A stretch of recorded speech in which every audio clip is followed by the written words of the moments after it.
junto com outros afins ou pertinentes, sob linha assemelhada de cognição e das aproximações intelectivas simples. Então, nós temos a sutileza dos sentidos das palavras, a lógica matemática das expressões, a fórmula expressional matemática, a hierarquização dos conceitos, a palavra mais apropriada para a expressão da ideia, a compreensão profunda do sentido das palavras comuns, a revisão semântica, o resgate do conteúdo dos termos, a correção matemática no uso das palavras, a análise matemática dos conteúdos, a matematização do conhecimento, a evitação da anfibologia, a ampliação da hiperacuidade, o tesauro da conscienciologia.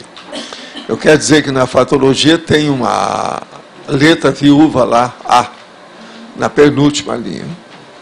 Agora, nós temos aí uma série de considerações e uma tabela com a matematização de conceitos até 70% do sentido dos qualificativos, dos adjetivos, e acima de 70% do sentido. A matematização do conceito é recurso extra para a melhoria do emprego das palavras, conforme o sentido exato, e do hábito da retilinearidade da autopersonalização da consciência lúcida. Qual conclusão você chega em face da técnica da matematização do conceito? Vê utilidade da técnica para aperfeiçoar a própria comunicação?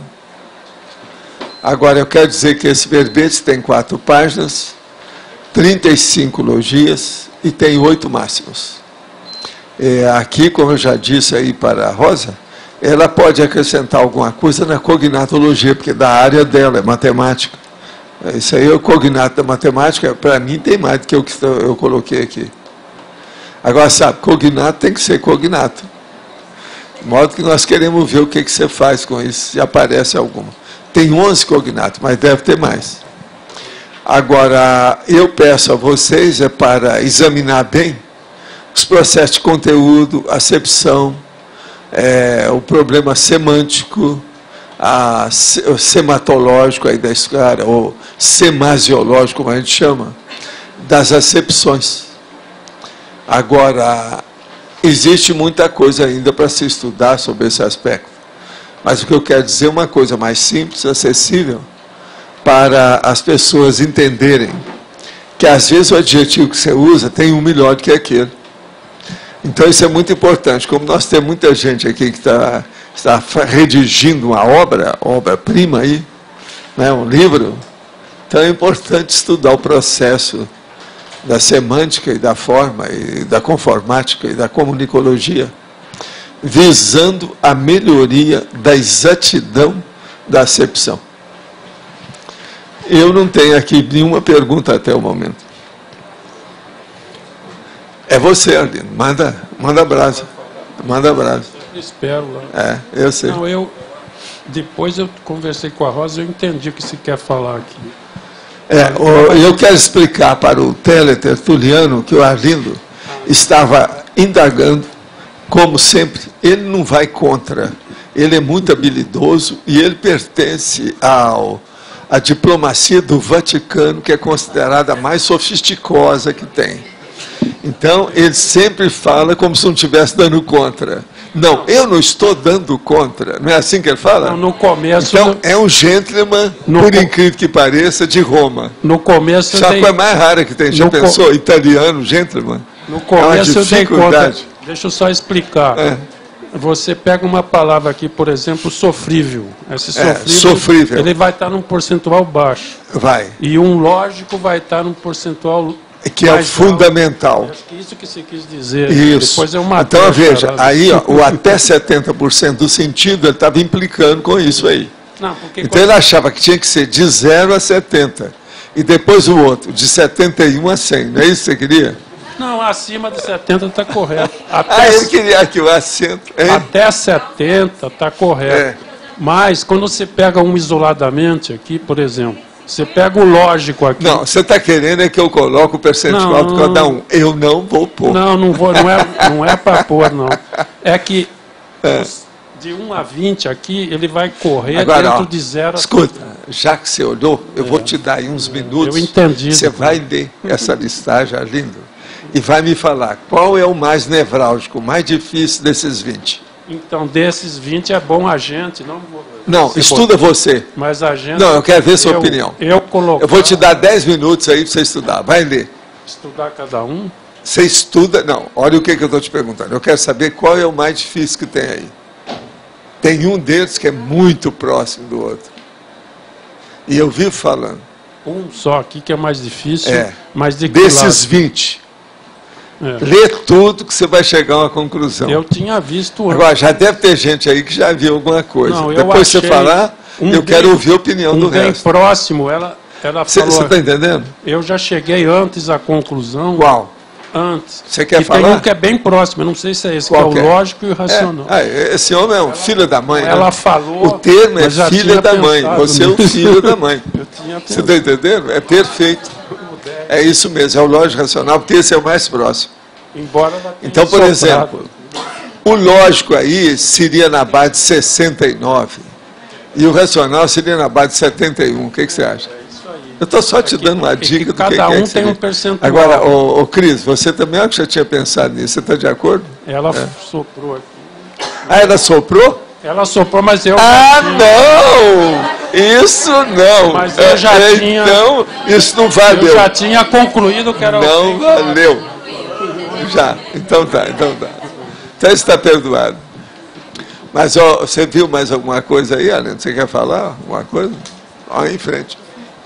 Mas olha, de modo geral, vocês estão começando a entender o que a gente quer dizer com isso, né? Alguma coisa, o que eu acho... Precisar de saber depois da Julieta, se ela já viu alguma coisa disso nos livros aí, nas gramáticas, etc. Agora e nos estudos, lexemas, etc. Eu quero falar acima de 70. Sim. Porque, segundo o que a gente vê aí estou dizendo até na ciência convencional e junto com a filosofia, sei lá, que nada chega a 100. Aqui existe a possibilidade de chegar a 100. Eu sou vivo, né? Eu não falei, né? Não, eu estou dizendo. E eu parei no 70 acima. E deixei a coisa. No meu conceito, nada chega a 100. Eu posso colocar todos esses 20 com 71. Ninguém pode reclamar. Eu sempre chego à conclusão que não existe nada com 100, né? Agora vai isso como pergunta também. Agora, o problema é perguntar para o resto da turma para ver o que é. Tem um homem ali, que eu sou das aulas deles lá, que é a repreendência. Eu sou o cara da repreendência, eu sou aluno lá. Então, o que você acha? Fala aí para a gente. Estava justamente com uma dúvida aqui também, junto do que o Orlindo comentou, professor. Não sei se eu entendi direito a tabela. Se eu não entendi, o professor fala, por favor. Sim. Mas vamos pegar um conceito aqui. A linha 15 lá da tabela. Provável. 15. Provável e firme.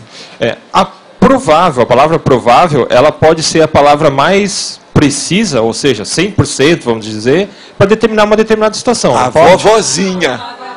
Essa é a minha resposta para você, a vovozinha. Vamos lá, vamos pensar então. Jamais. Rosa, explica. Provável. Não existe isso. Pois existe. Fala sobre a lei da probabilidade para ele. É o jeito. Ele conhece a lei da probabilidade. Não, mas lembra. Não, vamos falar, vamos ver. Debate, você tem que estar esclarecendo e lembrar na hora o que se passa. Então, falar que é provável não está garantido nada de firmeza. Não há garantia. Não há garantia de nada. Escuta. Aqueles que estão chegando à garantia é que eu estou chamando de mais de 70%. É do sentido do... Não, é que talvez eu não tenha entendido a tabela, mas a palavra provável, em alguns contextos, não é a palavra precisa, exata, acima de 70% para alguma coisa? Não. É a lei das probabilidades, existe até a lei das probabilidades. Mas, professor, tudo é elucubração. Provável é elucubração. Pensa só nisso. Olha, o que eu estou entendendo aqui, William... Roberto, fala aí alguma coisa. William, o que eu estou entendendo aqui é incerteza. O que eu estou entendendo aqui é o seguinte, você tem uma palavra com acepção. O quanto você está, aquela palavra é o mais acertada ali naquele momento. É provável, entendeu? Que esteja, mas esse é provável que esteja... Não, mas eu acho que eu não me expliquei. Não tem garantia nenhuma. Deixa eu te falar. Vai lá. A primeira coluna é a menos certeza. Certo. A segunda coluna já tem um pouquinho mais de certeza. É isso que eu quero dizer. É a mais provável. É o mais provável. A segunda é mais provável. Firme. Agora veja, eu coloquei provável, eu não coloquei então, nem olha menos, só. nem mais. Vamos falar em matemática, William. Em matemática, a probabilidade aqui do provável é até 0,5. Tá. E a outra é de 0,5 até 1. Mas então, por exemplo, a própria palavra provável, nesse caso que a gente está usando, é a melhor palavra para designar esse contexto aqui que a gente está exemplificando, né? Ela é ambígua. Então, Aqui, ó, desses 20 aí da primeira coluna, das melhores que tem aí. Agora, ó, tem uma coisa que eu quero lembrar para você, eu sei que você sabe, mas aqui, para mostrar a situação, a gente tem que lembrar. A palavra provável não quer dizer nem provado, nem provada. Isso é que é a coisa mais existe a probabilidade zero. Se você entendeu, acabou. Isso aqui tem probabilidade zero. Entende? Que é improvável, mas é a probabilidade zero. Agora, ó, eu vou te pedir agora para você ver o número 7 na segunda coluna. Número 7. Provado. Chato, né? Provado. Tá lá. Tá lá. É mais sério, pois é. Professor? Tá. É mais sério a gente supor ou afirmar algo? Isso. O que é mais sério? Tá, tudo bem. Fala lá para ele. Então, não, o melhor é você poder afirmar alguma coisa, com o máximo de, vamos dizer aí... Segurança, garantia. Isso. Mas agora, é mais difícil que tem. Agora, a gente chega para a pessoa assim, ó, você é um intermissivista, você se preparou e você tem agora aí a vida pela frente. Você vai cumprir a sua Proexis? O ideal, se ele falar assim, estou firme, eu vou cumprir. Esse é o ideal. E pode ser que ele chegue e fale assim, não, é provável. Eu estou me esforçando. Então, vê. Estou confiante. Se o cara tiver dificuldade, você manda falar comigo que eu arranjo a saída para ele. Estou confiante, estou determinado. Olha lá. Entende? Ó, estou determinado, estou confiante. Mas, sim, mas a determinação, não tá, eu acho que eu vou. Não, estou determinado aí. Entendeu? É o posicionamento. Vai lá, por favor, se você compreendeu lá, Babel. Eu entendi que a sua lógica é outra. Você está fazendo assim. Se uma coisa é provável, ou seja, não existe realmente certeza, a palavra provável é a melhor para usar. É isso que você quer falar, mas não tem nada a ver com a tabela. A tabela é outra coisa. É por isso que eu perguntei se eu entendi. Por isso que eu pedi para você para ver a segunda coluna no 7. Que é o provado. Liquida com tudo. Agora veja a segunda coluna, a primeira coluna no 7. É discutível. É o que está acontecendo aqui. Nós estamos discutindo, porque a sua afirmação é discutível.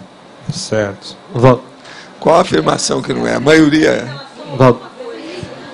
Agora, você, Dani, eu estou vendo que você está encasquetada com isso. É bom você pegar o microfone e falar. Tá. Desembucha. Então é isso que eu não tinha entendido da tabela. Agora eu entendi aqui, professor, que a minha dúvida era se essas palavras aqui na primeira coluna eram um exemplo já também. Você já chegou falando que você não estava entendendo ainda a tabela. Você falou. Falei. Você falou bem claro, você está certo. Agora, entonces, não é isso? Entonces...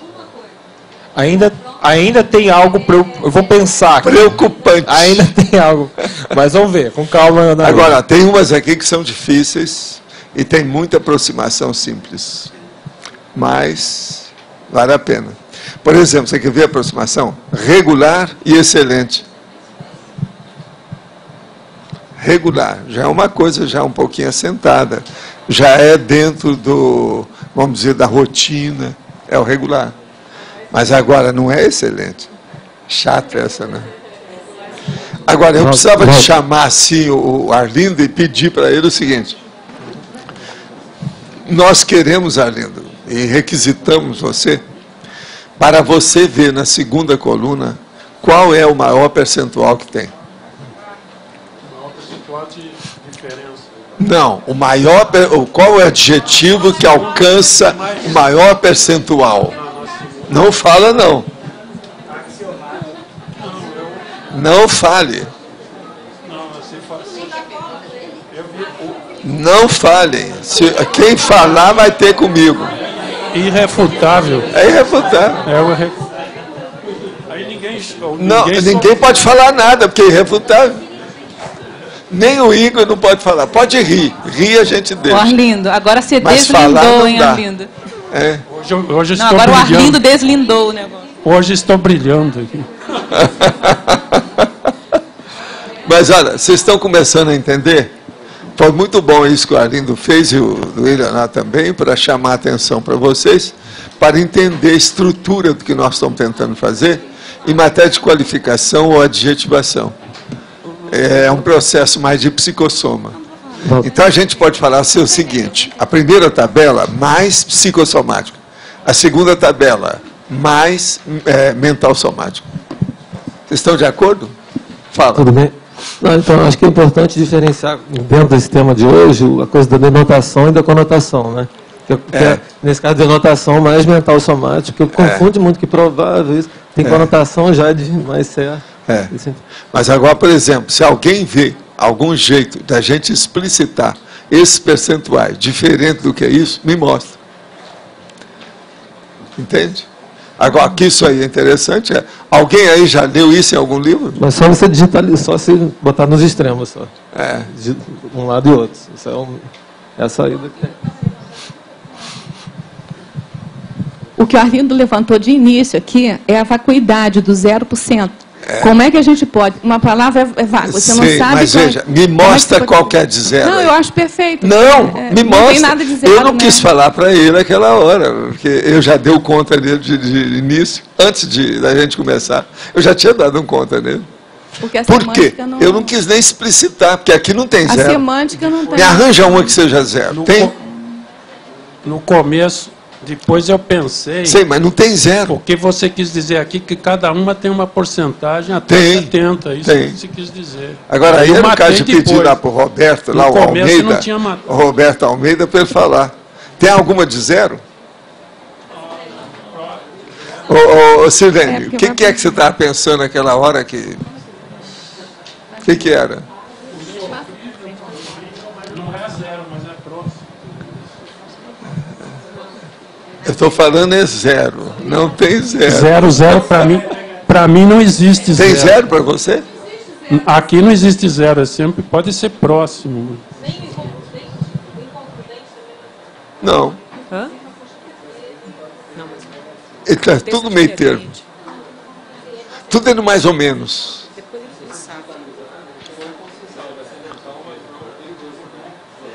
Mas o problema é esse, ó, aqui, ó. Ó, aqui. A vida é isso. Agora, assim, ó, quando a gente vai descrever ou vai fazer uma obra falando sobre parapsiquismo, sobre aspecto da extrafisicologia... Você vai usar mais a primeira coluna. Pois é isso que eu estou pensando aqui. É lógico, você está certo. Agora, gente, vocês não acham que isso é importante, a matematização do conceito? Valdo, como que a gente avança no estudo do parapsiquismo indo para a segunda coluna?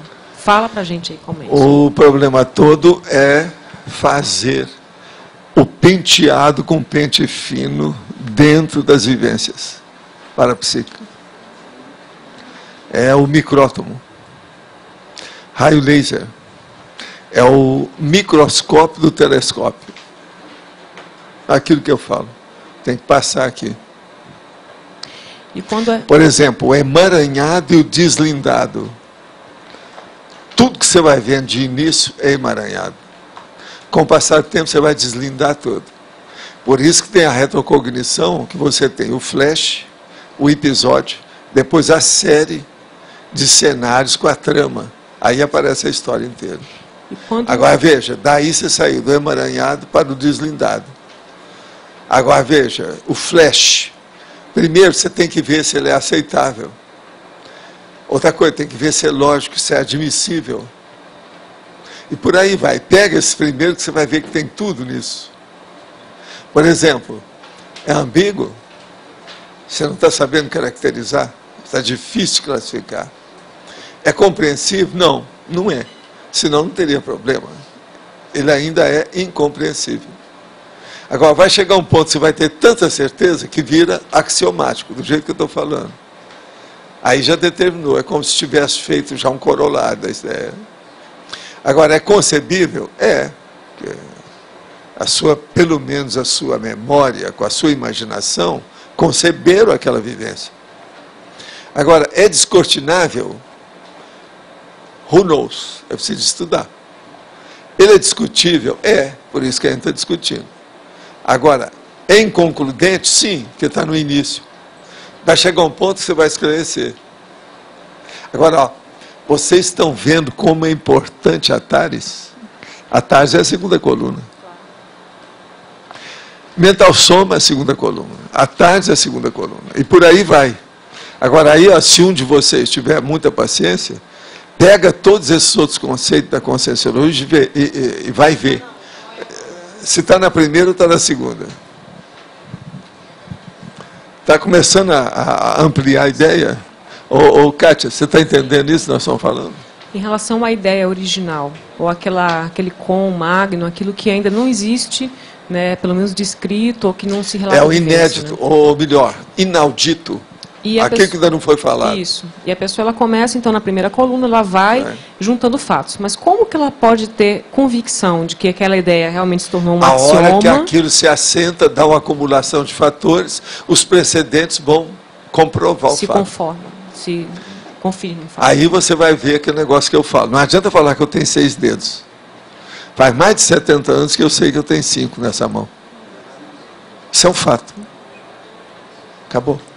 Agora, isso aí é aquilo que o americano poderia falar, né? Absolutely. Você está entendendo? Absolutely.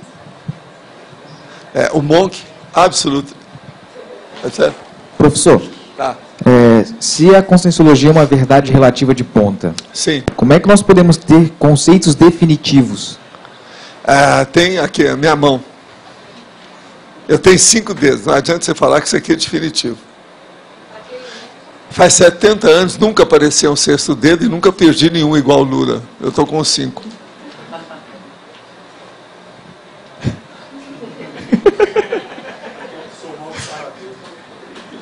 Você entendeu aí o que quer dizer?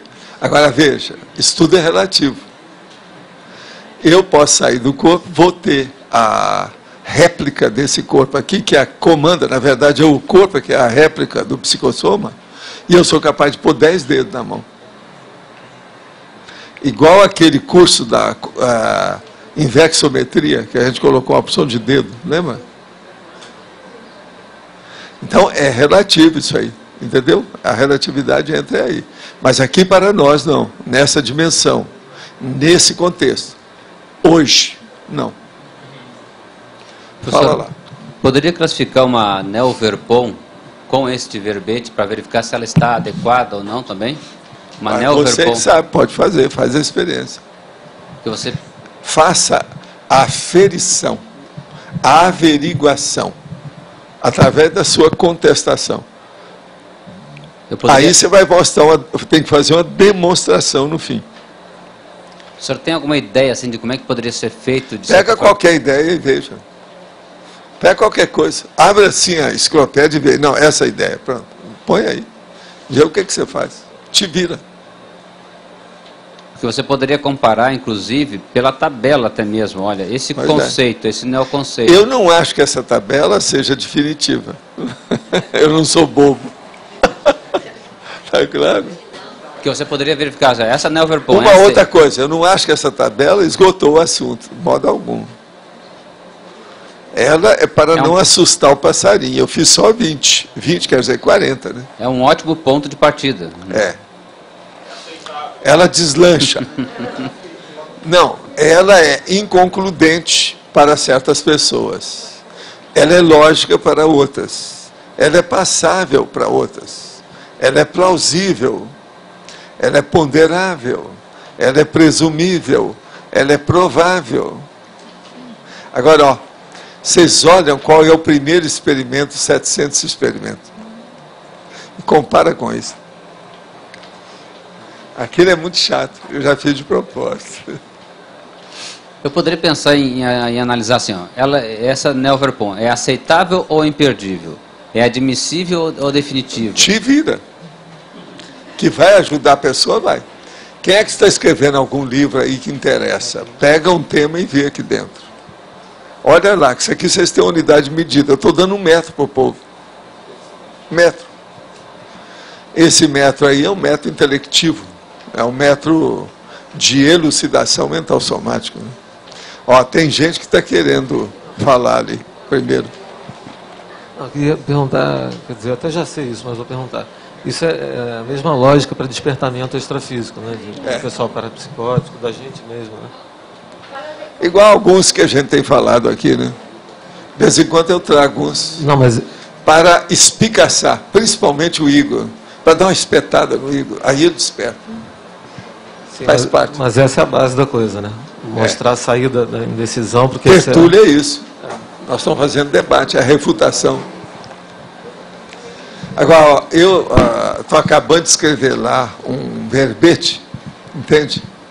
Que é justamente contrariedade. Agora, o que é a contrariedade que eu quero dizer? É que você, por exemplo, na hora que você vai fazer uma assistência, você tem que contrariar aquele que não está fazendo assistência. Por exemplo, o assediador. Aquilo que o assediador pensa, ou sente, ou quer, você tem que dar, a maioria das coisas, você tem que dar um contra nele. Então, a contrariedade é uma das coisas mais sérias que nós podemos fazer para assistir os outros. E eu estou batendo nessa tecla, com calma.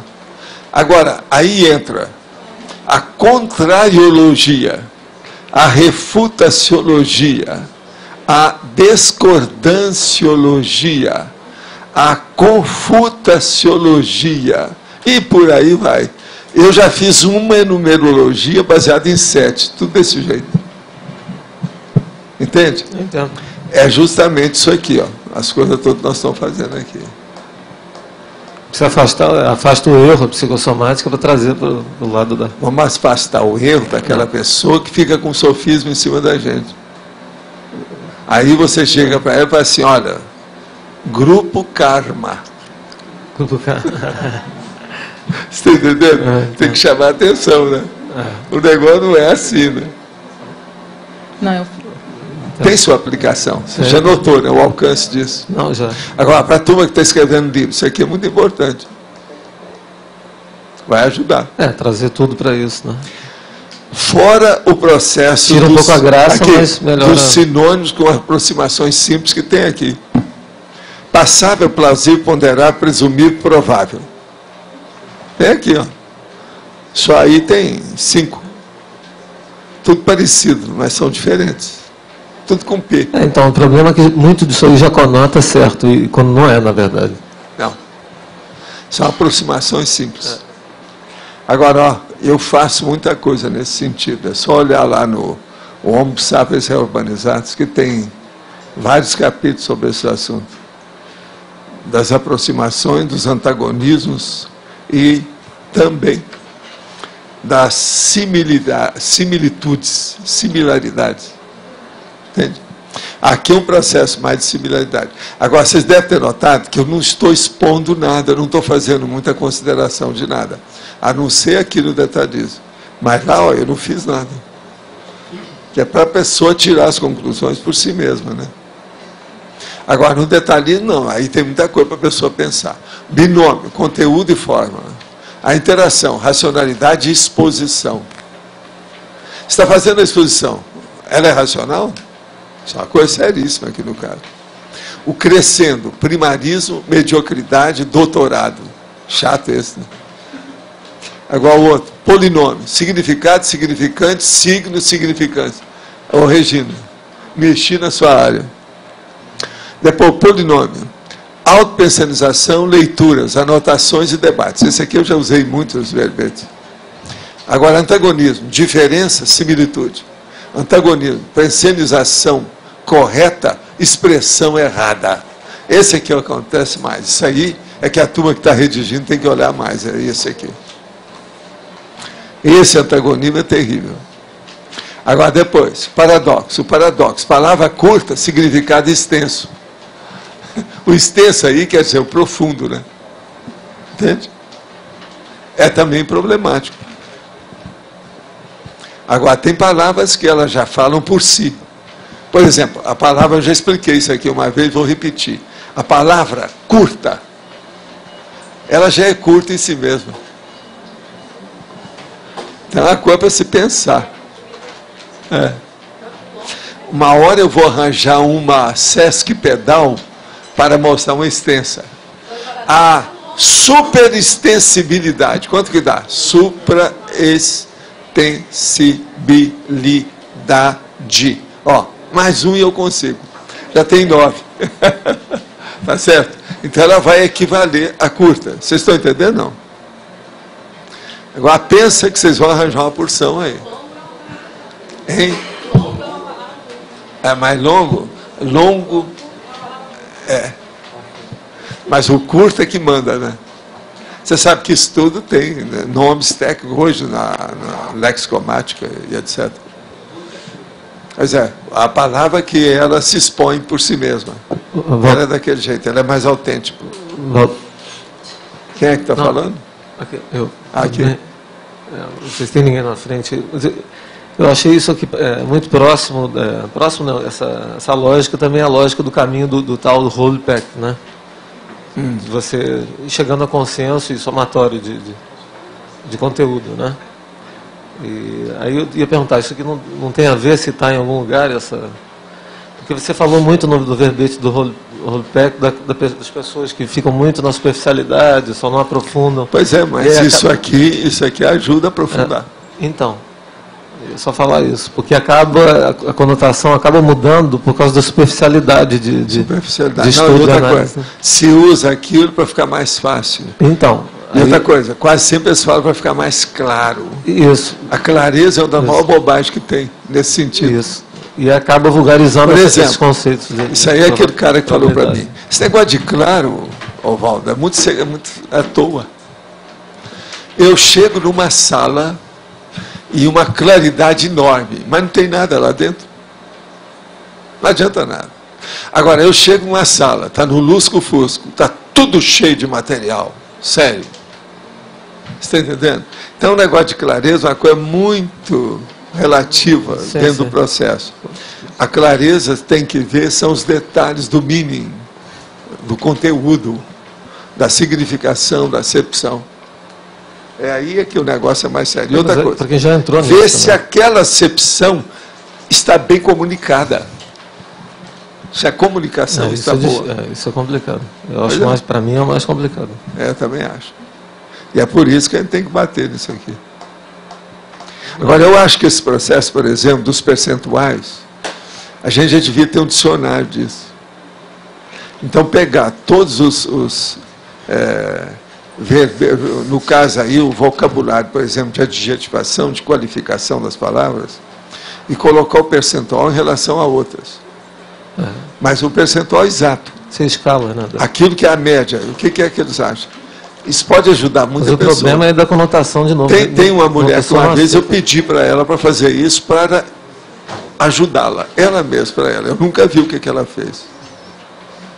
Mas estava fazendo isso lá. Não sei o que deu. Ela nunca me mostrou também. Porque ela era o seguinte, ela era muito assim, vamos dizer, muito espanhola, sabe? Gongórica. Mas a pessoa, para fazer isso, não pode estar mais nada nessa base emotiva. Senão ela vai ver de dentro, né? Ela tem que ver de fora, às vezes. Além do gongórico, quem é bom nessas coisas que eu usava muito, principalmente na Belle Époque, são os italianos.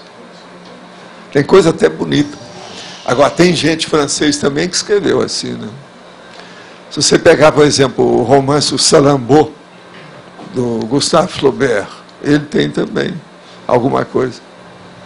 Agora, é uma beleza, a descrição é linda, romântica, alto nível, multicolorida, Technicolor. Ele já escrevia em Technicolor antes de ter descoberto a técnica do Technicolor lá para Hollywood.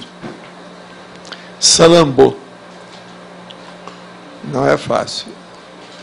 A descrição, por exemplo, dos movimentos das pessoas, o nome e os temas que ele dá. Ô, Marta, foi bom você chegar. Eu quero depois conversar uma coisa com você depois da tertúlia. Te pedi. Você vai ficar aí, né? Tá bom. Mas está claro aí, então? Você viu que isso tem um objetivo. Nós não estamos falando aqui só jogo de palavras. Nós não estamos brincando com as palavras só. A gente brinca com as palavras, mas o negócio é sério. Eu tenho medo só disso aí que você falou, de a gente usar essa lógica para livro, etc. que é diferente de romance ou de filme, né? De tirar a graça. Nós temos que escrever livros técnicos, né? Nós temos que escrever livro técnico. Não, eu gosto disso. Mas a maior parte das pessoas, a coisa fica sem graça para a maior parte das pessoas. Eles querem só ver comédia. Não querem ver nunca um drama.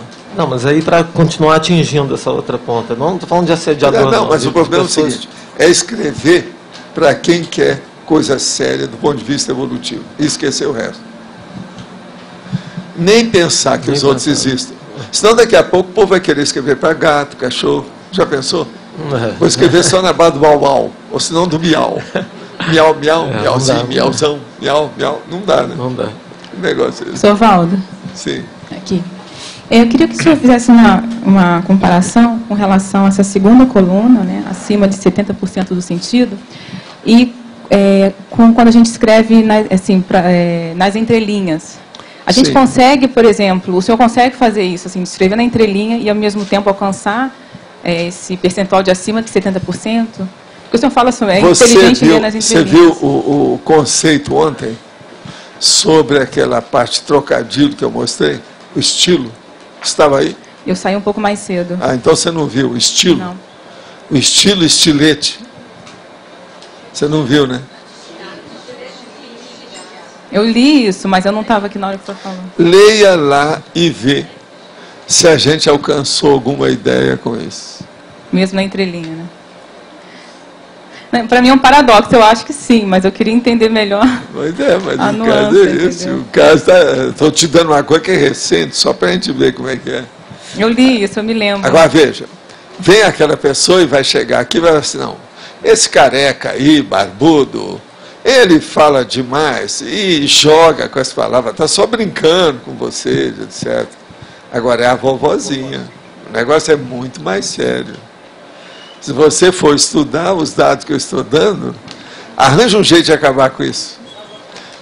Ô, Valdo. Olha aí, o Arlindo já fez esforço. Arlindo, arranja um jeito de acabar com esse percentual. Mostrar que isso não tem razão de ser. Valdo, você tinha... Ou acabar com o trocadilho que eu fiz ontem. E dizer que aquilo é perda de tempo. Só uma dúvida que você comentou com ele, esse percentual aí em relação ao dicionário, pode chegar a um percentual exato. Você podia explicar melhor? Não, o problema todo, por exemplo, vamos começar por aqui. Então você vai pegar essas 40 expressões qualificativas ou adjetivos e você vai dar um percentual umas em relação às outras. E fazer um dicionário na base de percentual. Então vai chegar um ponto que você vai ver que vão ter. Nós mesmos falamos aqui, por exemplo, o que nós falamos aí, lógico e racional. Esses estão bem aproximados um do outro. Se nós estabelecemos a linha divisória em 70, é o que eu falei, o lógico pode ser 69, o racional pode ser 71. É isso que eu estou falando. Agora, vamos pegar e fazer isso com 1000 adjetivos. A dúvida que alguém já viu algum livro sobre isso? Um dicionário sobre isso? Isso tudo precisava de ser feito para clarear o mental soma. Aí, ó, a literatura já foi jogada para o espaço, que é besteira. Por isso que eu falo que literatícia é de morte.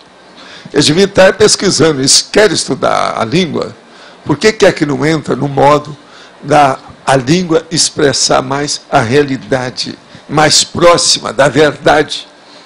Ela ficar mais próxima. Aproximação. Por isso que eu venho falando em aproximações simples. Agora, já pensou a hora que começar uma aproximação composta, complexa, sofisticada? Dá um microfone lá para ela, tem gente aí atrás. Em cima disso, é que você tinha falado de percentual exato. Não, o percentual exato dentro do momento evolutivo, dentro do seu contexto. Ó, nesse momento é isso. Entende? Por exemplo, olha, hoje eu tive com a ideia de colocar isso, mas não falei nada com o Everton, para não colocar. Mas nós estamos colocando os dados aqui do site online, aqui do Tertuliário, na nova edição, que é a 10ª edição do livro Projeciologia, que vai ser publicado agora. Então foi feita uma revisão atualizada, as ICs, aquela coisa toda. E nós, pela primeira vez, arranjamos uma página lá, antes das ICs, que nós estamos colocando. Aquele é o leitor ou leitora que estiver interessado, pode acessar o site das tertúlias diárias que a gente está fazendo, e vamos colocar uma foto do tertuliário. Agora, nessa foto, me deu vontade na hora lá de falar para ele, fala assim, do dia tal.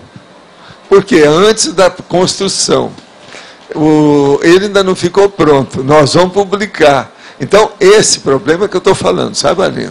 Então, por exemplo, nesse momento evolutivo, nesse contexto, agora, aqui, hoje, é isso. Você entendeu?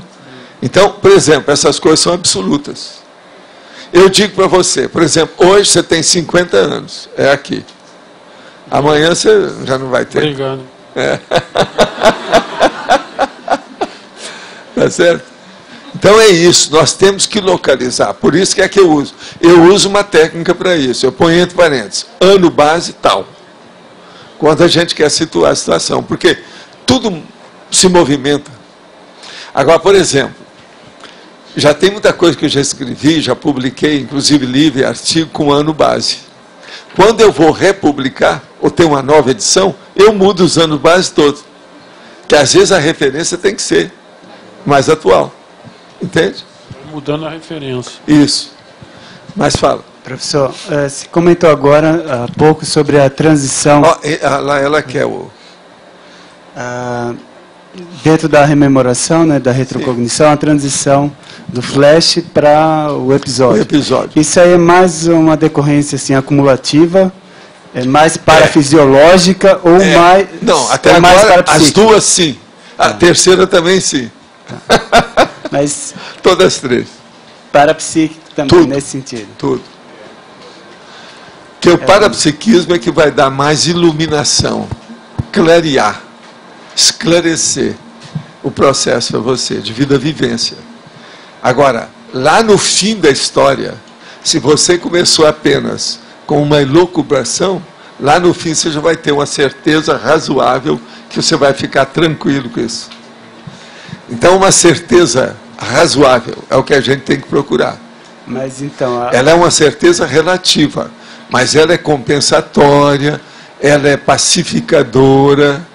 Isso é que eu chamo de certeza aproximada, que é a relativa. Tá, mas o fundamento principal seria mais parafisiológico? Não, mais parapsíquico. Olha, mais é parapsíquico. Mais parapsíquico mesmo. Que é devido à cosmovisão. A cosmovisão. Certo. Agora, você veja, um flash é a antevisão. O episódio é uma monovisão, porque é específico. Tá. Você está entendendo? Agora, veja, a trama já é a cosmovisão. Roberto, você está entendendo o que eu estou falando? Você está de acordo? Isso é perfeito. Em matéria de lógica, eu não vou perguntar se tem lógica para vocês. Porque é óbvio. Está na cara. É uma obviedade daquelas de babar na gravata do Nelson Rodrigues, está certo? É ululante. Quem é que está aí? É você? Uau. Estava pensando sobre o paradireito, a relação entre paradireito e invex.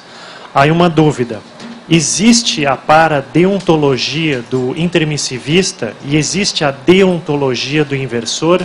Existe. Se existe, quais são as bases? A base mesmo é a cosmoética. Tanto uma quanto a outra é a cosmoética.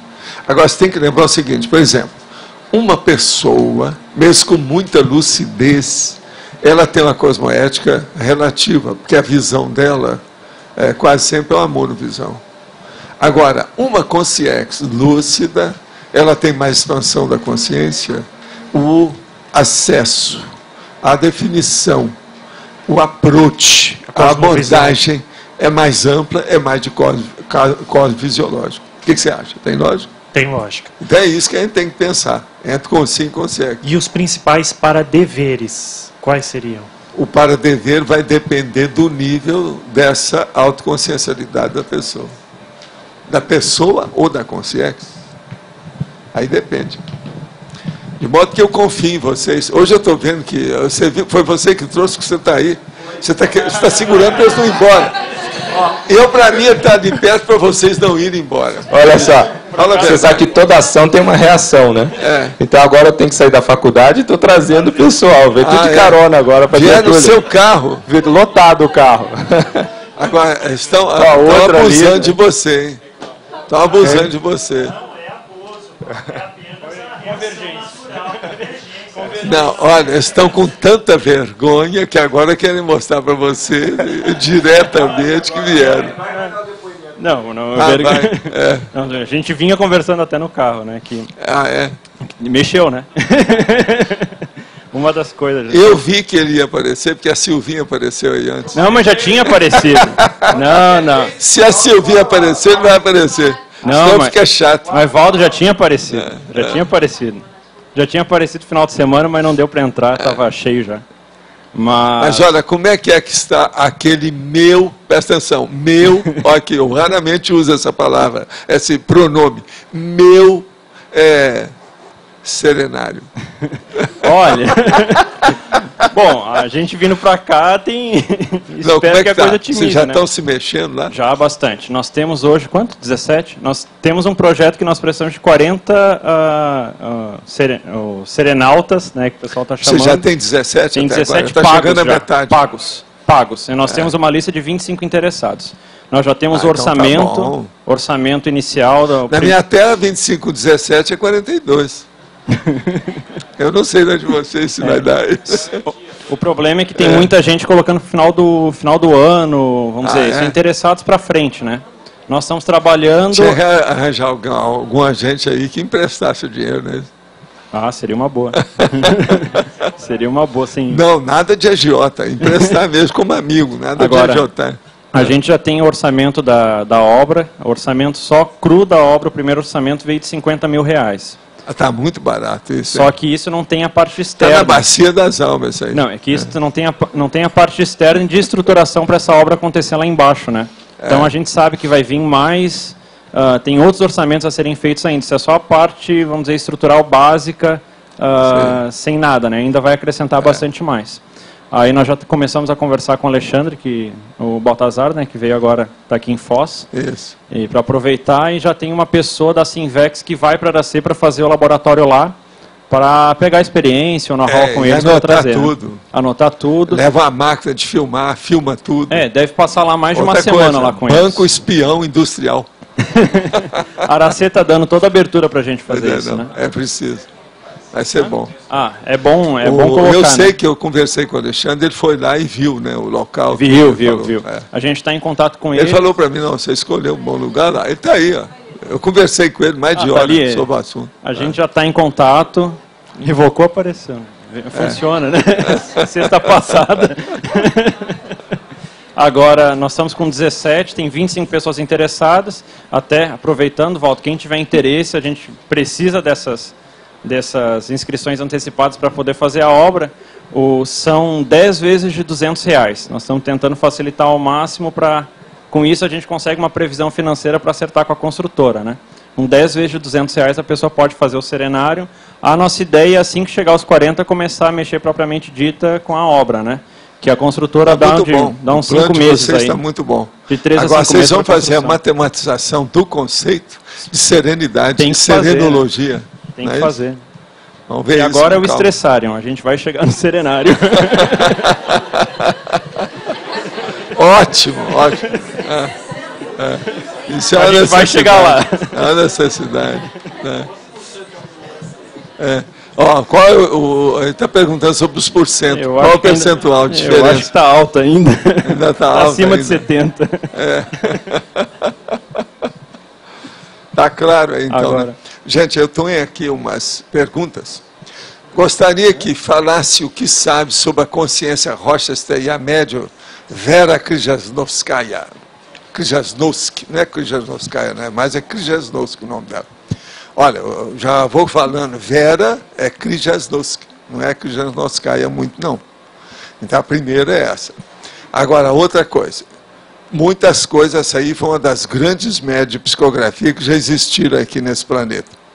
E o Rochester era uma consciência terrivelmente informada sobre o processo do passado. Tem muita coisa que é real. Agora, eu chamaria a atenção de quem perguntou aí, para estudar aquilo que em português eles traduziram o título do romance como Romance de uma Rainha. E ver o personagem principal do Romance de uma Rainha, que vale a pena ver o homem que mexia com as energias e como é que ele era. Esse aí vale a pena estudar.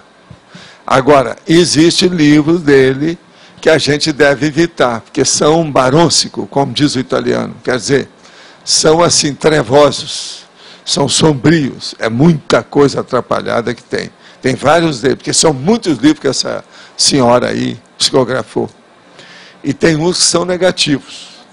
Então, esse a pessoa deve evitar. Agora, o Romance de uma Rainha, vale a pena a pessoa ver. Através desse, ela vê a relação dos outros e vê o que é que interessa estudar sobre a crise jasnowska. Agora, vale a pena estudar os livros, sim.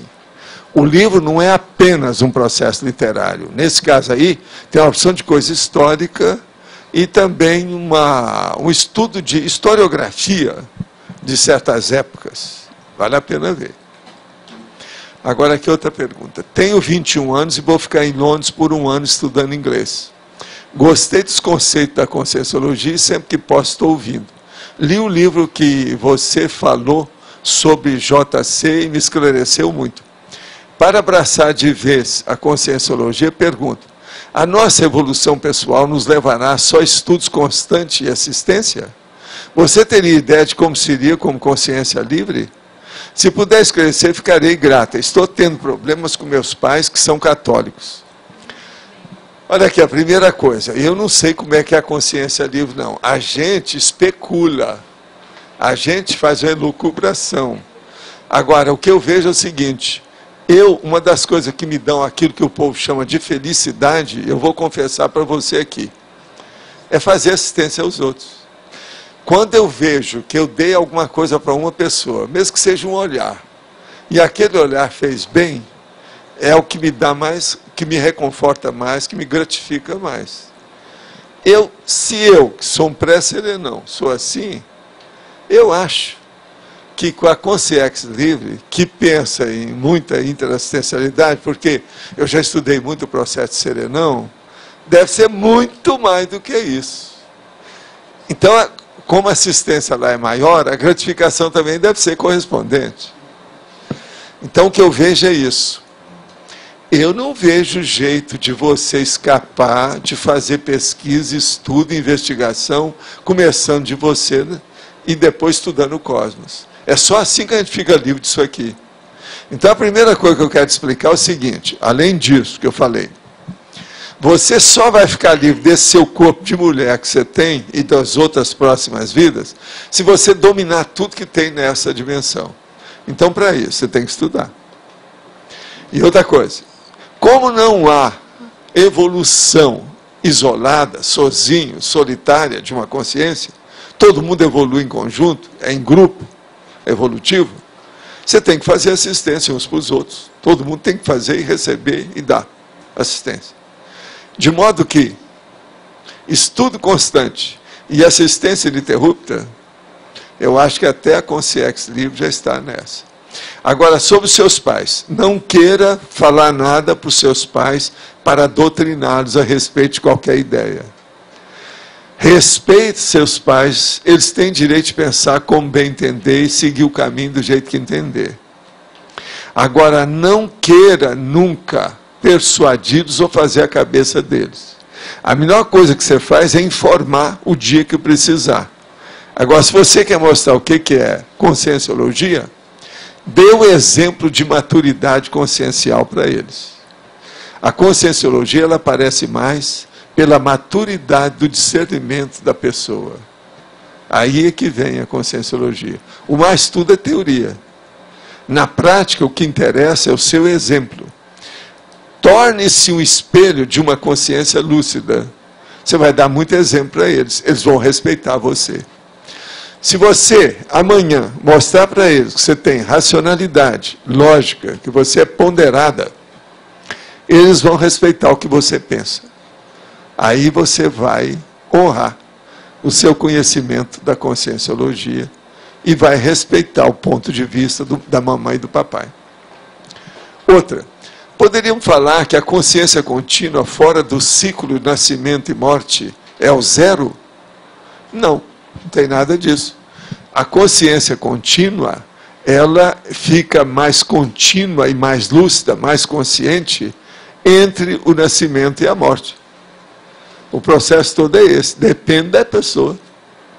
Nascimento e morte. A pessoa quer dizer que é zero porque ela fica aqui igual um animal dentro de um corpo que é o corpo fole. Mas eu não acho que nós somos zero. Aqui, ó, nessa sala, não tem nenhuma consciência zero. Aqui não tem nem aquilo que eu chamo que é a consciência. Já não tem mais. Então, eu não acho que seja assim. Agora, ó, vamos estudar. A consciência contínua, ela existe aqui, sim. Depende de você. Não é sempre. Ela não permanece demais, mas ela existe. Uma outra coisa, na sua opinião, analisando a tabela, em que conceito se classifica atualmente a ciência e a conscienciologia? Como é que é? Quem é que quer falar nisso? Você quer alguma de vocês falar? Quem está falando sobre conscienciologia, é bom que alguém aí fale. Para falar sobre... Olha, vou ler a pergunta para você. Na sua opinião, analisando a tabela, em que conceito se classifica atualmente a ciência e a conscienciologia? Bom, dentro da segunda coluna, com certeza, né? Seria racional, imperdível, indubitável, excelente. E tudo isso ainda dentro do conceito da relatividade. Né? Mas vamos arranjar uma coisa que seja mais forte. Racional. Minha opinião é racional.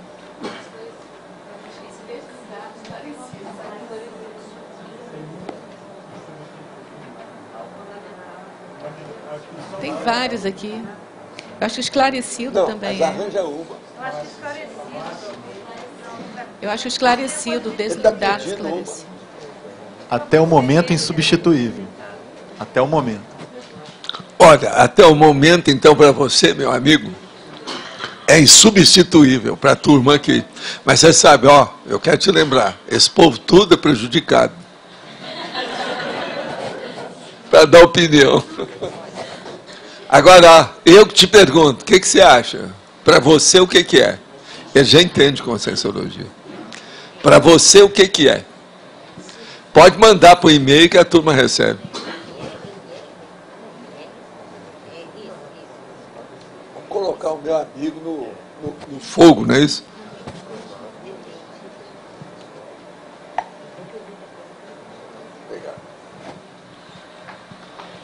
Quem é que está com o microfone agora? É você? Vamos em frente. Professor, eu queria voltar um pouco na pergunta da Sirlene, quando ela colocou aí a passagem da primeira coluna para a segunda, no desenvolvimento do parapsiquismo. O senhor colocou, acho que há dezenas de tertúlias atrás, o senhor comentou sobre algoritmo, que é a questão... Não, essa é de centenas. Centenas, atrás. Né? Centenas. Mas daí? É verdade. Que também são dezenas. Né? O algoritmo eu falei aqui logo no início das primeiras, você lembra? E brigava muito com a Rosa. Com a Rosa para mostrar, não, qualquer coisa vocês falam com a Rosa. Vamos examinar o algoritmo lá. O senhor poderia explicar um pouco melhor as técnicas de você fazer essa questão dos flashes, passar para a trama, para o episódio, para o... A coisa mais séria é você ver como é que você esclarece dentro de uma linha ascendente de esclarecimento. Vê se me entende. Uma linha ascendente. Como se fosse uma enumeração que está se desenvolvendo a maior. Então, o caso todo é mexer com uma coisa e com outra. Agora, por exemplo, a hora que você faz um algoritmo, ele é confuso. O algoritmo é uma coisa definida. Tá certo, Rosa? Ó, vamos falar com a Rosa que está aí na sua frente, que ela é doutora no assunto. O algoritmo não é definido. Então, o algoritmo é uma coisa para os confusinos. Para quem está começando, que precisa esclarecer mais. Agora, uma coisa que começa a ficar mais clara é a enumeração horizontal. Está de acordo? A enumeração horizontal já é. Por isso que eu falo, aqui uma das coisas mais sérias que tem é numerologia. Conforme o tipo de numerologia. Essa aqui, por exemplo, eu não examinei hoje, como é que foi que eu fiz. Preciso ver. Aqui, ó, a faculdade autopensênica de conceituar, a faculdade autopensênica de calcular, a faculdade autopensênica de comunicar, a faculdade autopensênica de discriminar, a faculdade autopensênica de interpretar, a faculdade autopensênica de expor, a faculdade autopensênica de validar. Tem alguma noção de crescimento. Tem um crescimento. Mas, por exemplo, comunicar e expor é uma diferença mínima. Por que que tá tão Mas longe? olha, mas ela é diferente, sim. Mas por que está tão longe? Eu fiquei pensando. Não, ali é porque, olha lá, eu coloquei discriminar e interpretar no meio. É porque... A intenção é essa. É essa. Que é a exposição. Escuta, comunicar é uma coisa em geral. Tá, já entendi. Agora, expor não, já é bem específico. Expor, por exemplo... Eu já coloquei na pinça. É o pontual, é o high laser. Já é para esclarecer. É foco. Entendeu? Você está começando a entender? Sim, exposição. Agora veja. A hora que a gente faz uma enumeração horizontal desse tipo, ela é super discutível sempre. Porque sempre você pode arranjar uma nuance menor e colocar no meio, ou substituir alguma delas. Ou fazer isso que ela estava querendo aí, que ela começou a querer falar, depois ela voltou atrás. Entendi. Que era mudar. Não, eu entendi. Você entendeu aí, então? Então começa a pensar sobre a numerologia, no caso. E agora compara a técnica da numerologia horizontal. Eu não estou falando essa numerologia que eu fiz vertical aqui, não. A tabela é uma numerologia vertical e alfabetizada. Entendeu? Essa aqui, ó, de hoje. Agora, a numerologia, ela é horizontal. Agora, veja, se você comparar o algoritmo de qualquer tipo com a numerologia horizontal, a numerologia sempre vai ganhar. Se ela for colocada dentro dos termos lógicos de ascendência, de crescimento, a maior, entendeu? Tá, mas dentro do contexto dos registros que você vai fazendo diários, vai acumulando aquilo lá. Para você chegar dos flashes para a trama, em que contexto que entra essa numerologia? Não, a primeira coisa, você tem que guardar isso tudo e ver o que acontece. Depois lá, de muito tempo. Aqui, ó, a coisa melhor que tem é a hora que você não precisa nem de olhar mais os registros. Que a trama já entrelaçou tanto que você já viu quem são os personagens, os figurantes. Você está entendendo? E o cenário. Uma coisa muito séria que tem nisso, nessas rememorações, que é o processo do engrama, é o engrama no tempo, no espaço, nos figurantes, quer dizer, elencologia, e a coisa mais séria, o cenário. Então isso é um troço terrível. É o que nós estávamos falando aqui antes, hoje, da tertúlia aí com vocês, sobre aquele caso lá da medievalesco. Então eu falei que apareceram aqui duas consciências hoje, que estão com roupa daquela época, que parece que estão trabalhando naquela pré-ressoma, entende? Para mostrar, para despertar certas consciências. Então eu estava falando que um deles estava usando uma blusa daquela antiga bufante, como se tivessem as coisas, muito bonito o negócio, azulado, com as rajas claras, tudo, no ombro, o homem. E a mulher também, com as coisas. Agora, a mulher estava com saia rodada e tal. E ele, tudo bufante. Então, a gente estava querendo colocar isso aonde? Nós não estamos sabendo exatinho o que é. Agora, se eu ver as roupas, eu vou falar, ó, é dessa era, é dessa época.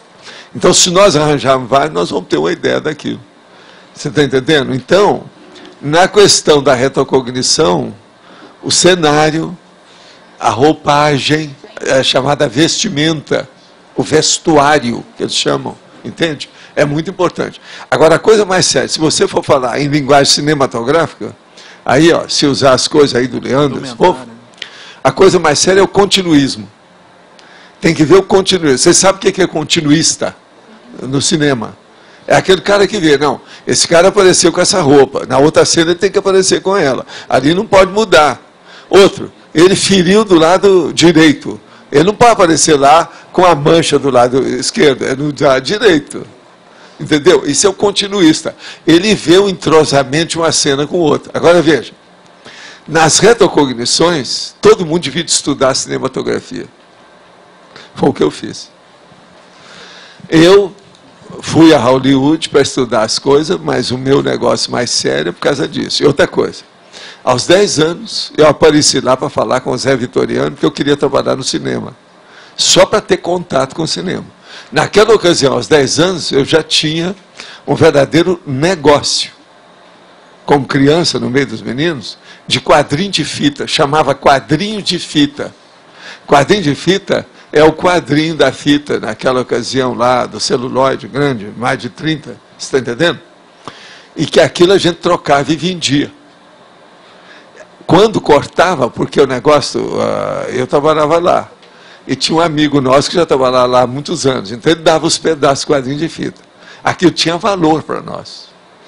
Agora, tudo porque eu queria, devido ao processo de saber, o processo de cena que eu rememorava e que não tinha local, estava deslocado, extemporâneo.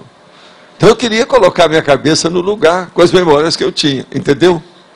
Agora, ó, uma coisa muito engraçada. O meu primo, tinha um deles, ganhou uma máquina de projetar da ocasião, que estava obsoleta, etc., deram para ele. E deram também um pedaço de filme que era do Tarzan. Mas era uma parte do filme que não podia aparecer no Brasil. Eu não sei se vocês já ouviram falar nisso. Então era um filme do Tarzan que na hora que ele pulava para pegar o cipó para se julgar, apareciam os documentos dele embaixo. Isso é filme muito antigo, autêntico, entendeu? Feito nos Estados Unidos. Agora, você já pensou, esse meu amigo, nós montávamos o cinema e cobrava. Como a meninada não tinha dinheiro, tinha que pagar em palito de fósforo. Você está entendendo? Para ver. Ficava assim, ó. Agora, o melhor da história, ia meninos e meninas, tudo para ver o negócio. E outra coisa, aí a hora que parava assim, volta! Para! Para ver, você via direitinho os documentos do cara na hora que ele estava lá para balançar, para pegar o cipó e se mandar. Eu nunca pude esquecer isso. Isso é em Monte Carmelo, presta atenção, a década de 30 para 40. Já existia isso tudo. Época do cinema mudo, tinha umas coisas, pouco depois do cinema mudo, né?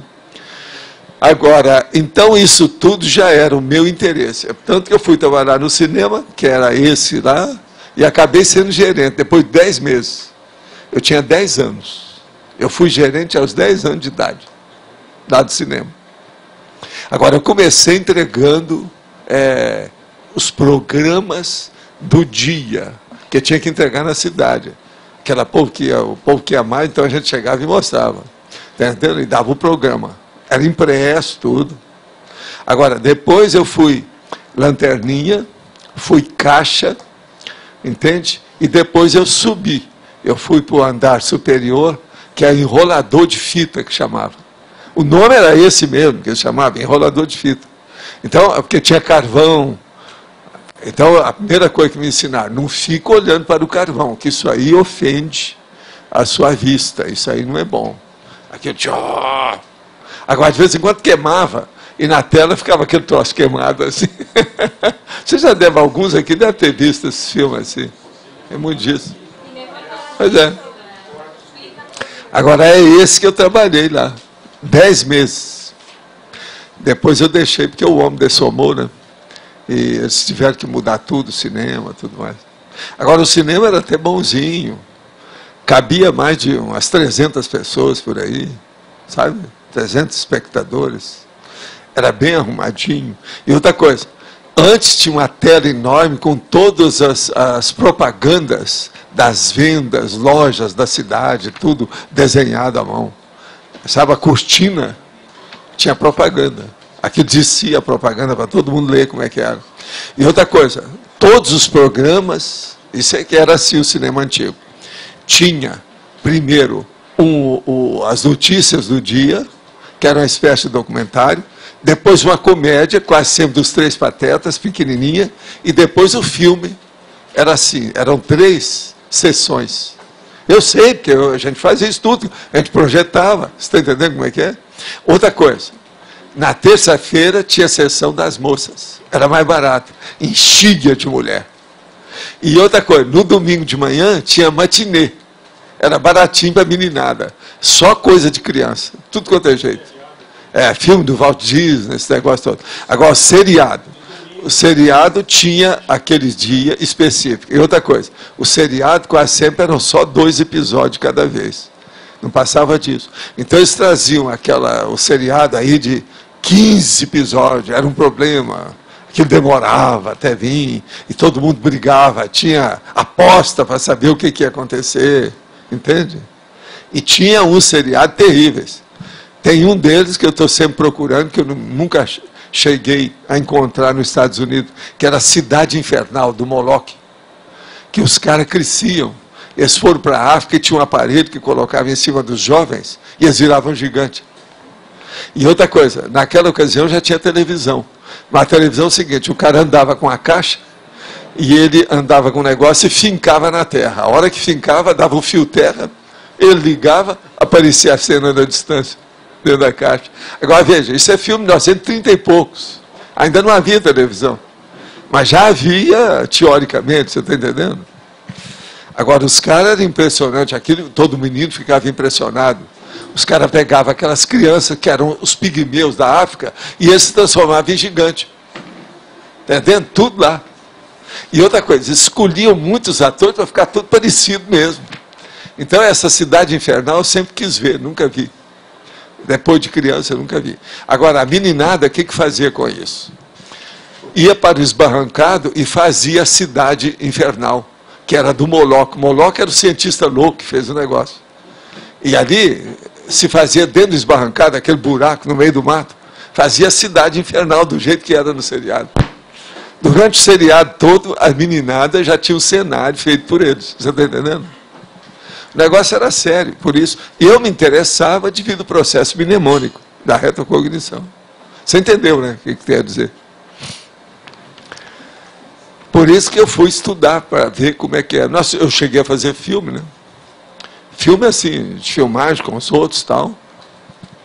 Tem um filme nosso que rodou até fora do Brasil, um curta, sobre quadrinologia do Brasil. Foi um sucesso, colorido, tudo. Eu já falei aqui, esse filme está por aí, é sobre quadrinhos. E quem é o cineasta é o Renato França. Agora, quem fez a maior parte da fotografia do caso, que é o cinema mesmo, foi o Pedro Moraes, que é um dos maiores fotógrafos do Brasil. Ele é filho do Vinícius de Moraes.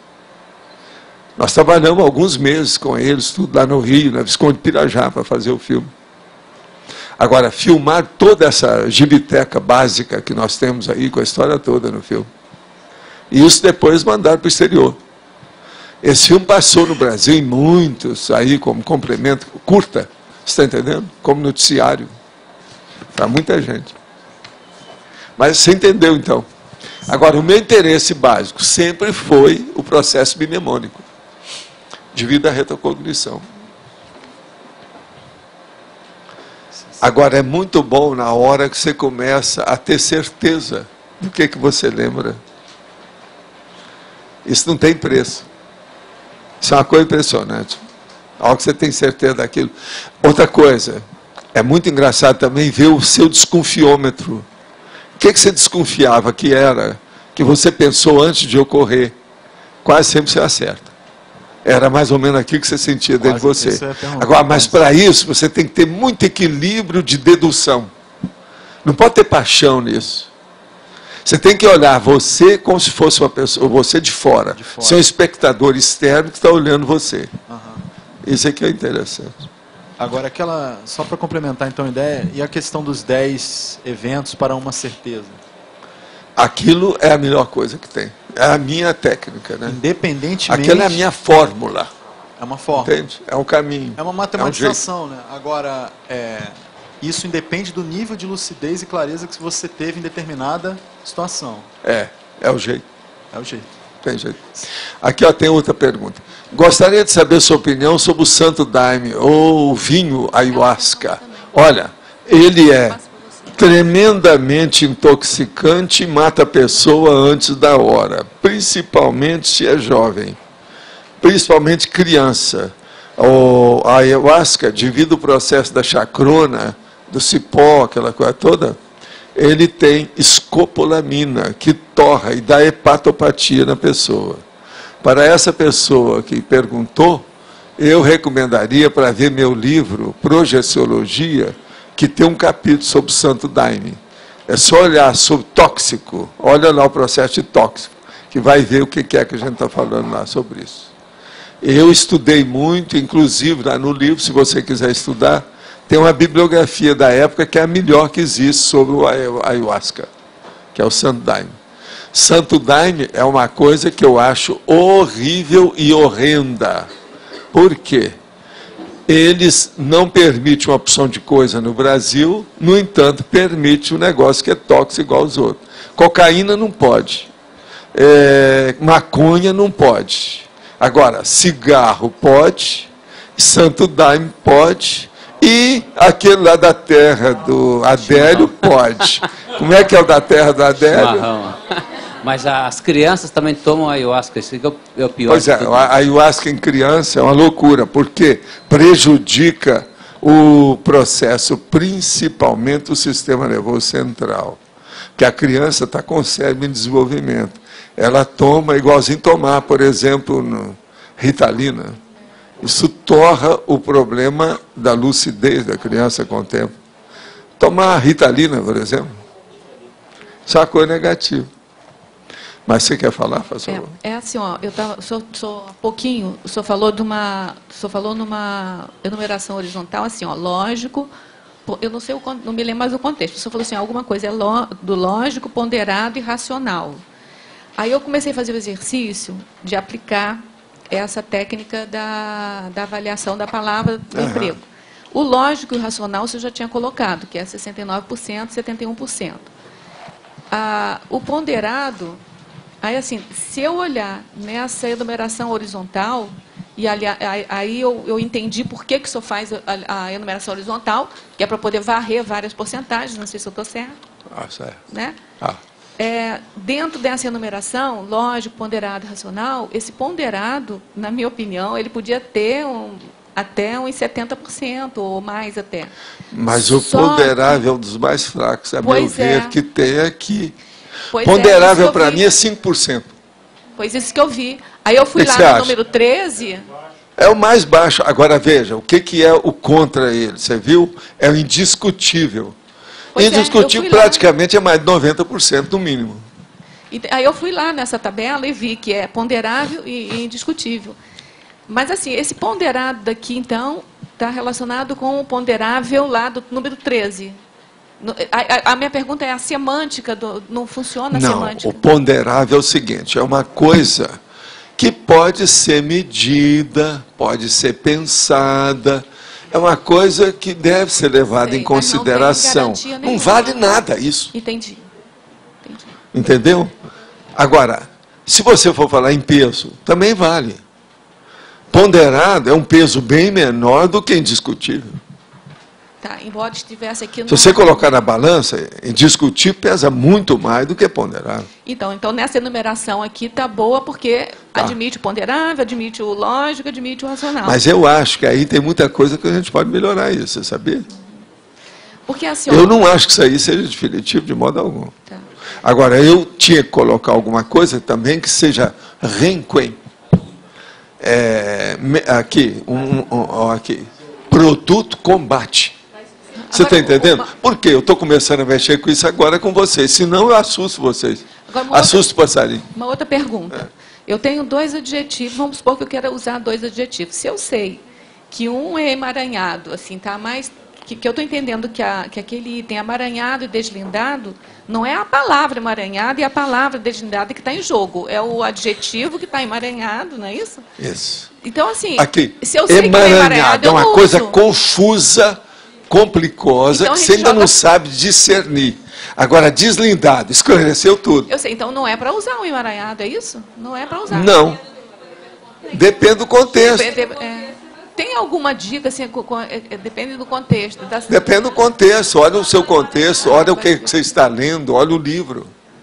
Por exemplo, tem gente que não conhece orismologia. Então, ela não é boa nem em nomenclatura, nem em terminologia. Ela vai ler algumas coisas minhas, eu que explicito tudo, ela vai achar que está emaranhado. É emaranhado para a vovozinha dela, porque a maioria não está. Que tudo eu estou dando. Fora as definições que tem aqui. Vocês já notaram, tem uma opção de coisa que eu expresso que equivale a uma definição daquilo que a gente está falando. Sem eu ter falado que é definição. A definologia só vem no primeiro contexto. Então, veja, é preciso de ver o que é o emaranhado e o deslindado. Tem gente que não entende isso. Custa. É o confusino. Então, essa tabela assim, não é para você discriminar nenhuma palavra, é para você saber bem o que você está fazendo. O que é. E outra coisa, e o que você está comunicando. Qualificando algo. Então, veja, um adjetivo é qualificação. Essa qualificação é muito importante. Sim. Professor, o senhor classificou como comunicologia.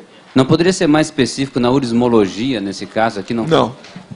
O negócio é comunicação. O que é que eu falei? Você está comunicando a hora que está fazendo isso. Agora, a urismologia é um aspecto desse assunto, desse tema. Ah, o senhor quer além da urismologia nesse caso? Não, né? Meu negócio tem que pôr um grandão, é a comunicologia.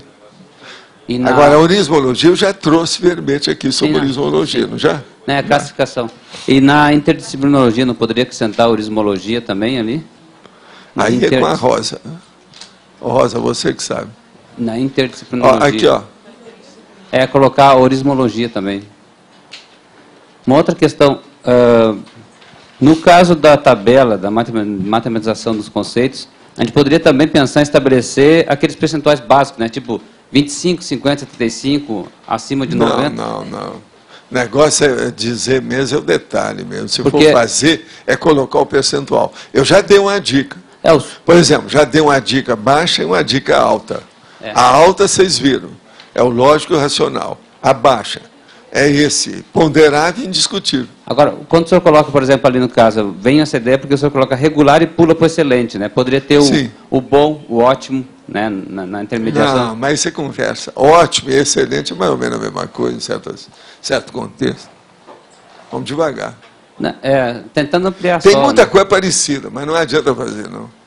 O problema é ver os dois extremos aí, nesse caso, dela. É melhor do que fazer coluna do meio. Não, eu estava pensando porque de onde é que saiu 70%? Né? Pensando no 70%... 70% porque uma porção de coisa na vida na base de 70%. Vocês lembram que um dia desse eu falei nesse negócio do 7? Que eu não uso nada que seja apenas de superstição. Não tem nada disso. Uhum. Mas uma coisa, por exemplo, você faz uma enumeração. A maioria das enumerações que o povo faz em literatura, em ciência, em filosofia, vão 4, 5. Eles nunca chegam a 7. Agora, a hora que você coloca 7, você furou a boca do balão, porque é o mais difícil e que esclarece mais. Por isso que eu uso 7 na opção de coisa. Agora, veja, 70% é a mesma coisa. Por quê? Eu, quando examino, por exemplo, o processo de você ter a vida dividida em duas partes, primeiro a preparatória e depois a executiva, a preparatória vai de 1 a 35 anos, a executiva vai de 36 a 70. Por quê? 70 é uma média boa ainda para você examinar o processo da longevidade na Terra. Você entendeu isso? Não entendi. Agora, então, outra coisa. A pessoa me pergunta assim, como é esse negócio da pessoa ter lucidez com a recuperação dos cons? Eu falo assim, quando ela começa a ter 70% de recuperação dos cons, ela é ótima, é um gênio. Isso é o jeito de nós classificarmos. Estou dando aqui aquilo que está me vindo na cabeça aqui, eu só te dei 3 exemplos. Como o 7, o 70%, entende? O 70% é importante. Eu pensei nisso só mais para ampliar a didática, assim, para poder você aprofundar. Não, mas é que nisso aí, o ideal é colocar os dois extremos para classificar. Para deixar mais clean, né? Mais limpo. Dá mais impacto. Sovaldo, voltando àquele tema lá do continuismo, né, que o senhor falou em relação à retrocognição. Então, Tem pessoas que têm consciências que vêm dentro do continuismo da evolução e ela alterna entre cenários e conjunturas humanas. Tem pessoas que ficam mais lineares dentro do continuismo dos cenários humanos. E, no entanto, eu não sei em que contexto se está... E tem aquele negócio do break, tipo americano. De vez em quando muda, porque mudou o patamar. Nesse processo tem um patamar. Você tem uma ideia do que é? Fala um pouquinho mais. A hora que muda de sexo. Esse é um break. Qual outro? É o patamar. É tanto que no livro do Balzac, uma das coisas que ele está expondo é justamente isso. É a base do livro. É o break. Entendeu? Agora, outra coisa séria. Se uma pessoa teve 10 vidas durante um milênio, por exemplo, no continente europeu, lá em 2 ou 3 países ali perto, e ela depois vai para a China, é um break. Entendeu? Mudou tudo. Aí já é um novo patamar, muda tudo. É um platô. Já não é mais um degrau só, já é um platô. Como que você faz a avaliação dentro do continuismo? Porque, no caso, a base do continuismo é a evolução da consciência, independente dos contextos humanos. E não é só evolução, é um processo de, vamos dizer, norma de equilíbrio. Que a pessoa, aquilo que ela tem de bom, ficou imutável. Então, há uma coerência dentro do processo dela. E essa coerência, ela tem que partir do temperamento da pessoa. É isso que eu queria ver o tempo todo a meu respeito, com as coisas todas, tudo que é que eu tinha. Até conseguir lembrar alguma coisa que valesse a pena. Mas... Então, a imutabilidade da correção sua. A coerência no tempo, no espaço e nos corpos e nas vidas. Coerência no tempo, no espaço, nos corpos e nas vidas. Presta atenção no que eu estou falando. Entendeu isso? Então, o que se passa? Lá no fundo dessa coerência, eu dou um nome para isso. Como é que chama? Vocês têm uma ideia? Vocês têm uma ideia, Kátia? Hein? Linearidade, retinalidade. A maturidade. Espiral evolutiva. O que é? Também não. Espiral evolutiva. Auto-revezamento. Tem lógica? Perfeito. Vocês estão vendo?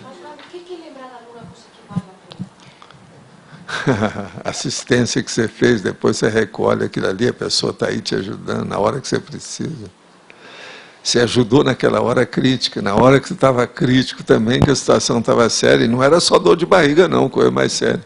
Ela vinha e ajudava, isso é o máximo. Estou dando só um exemplo para você. Paulo, como é que... E tem outras coisas. Depois você dessoma. Se você tem uma vida que foi mais ou menos, você vai ficar da Euforex. Como...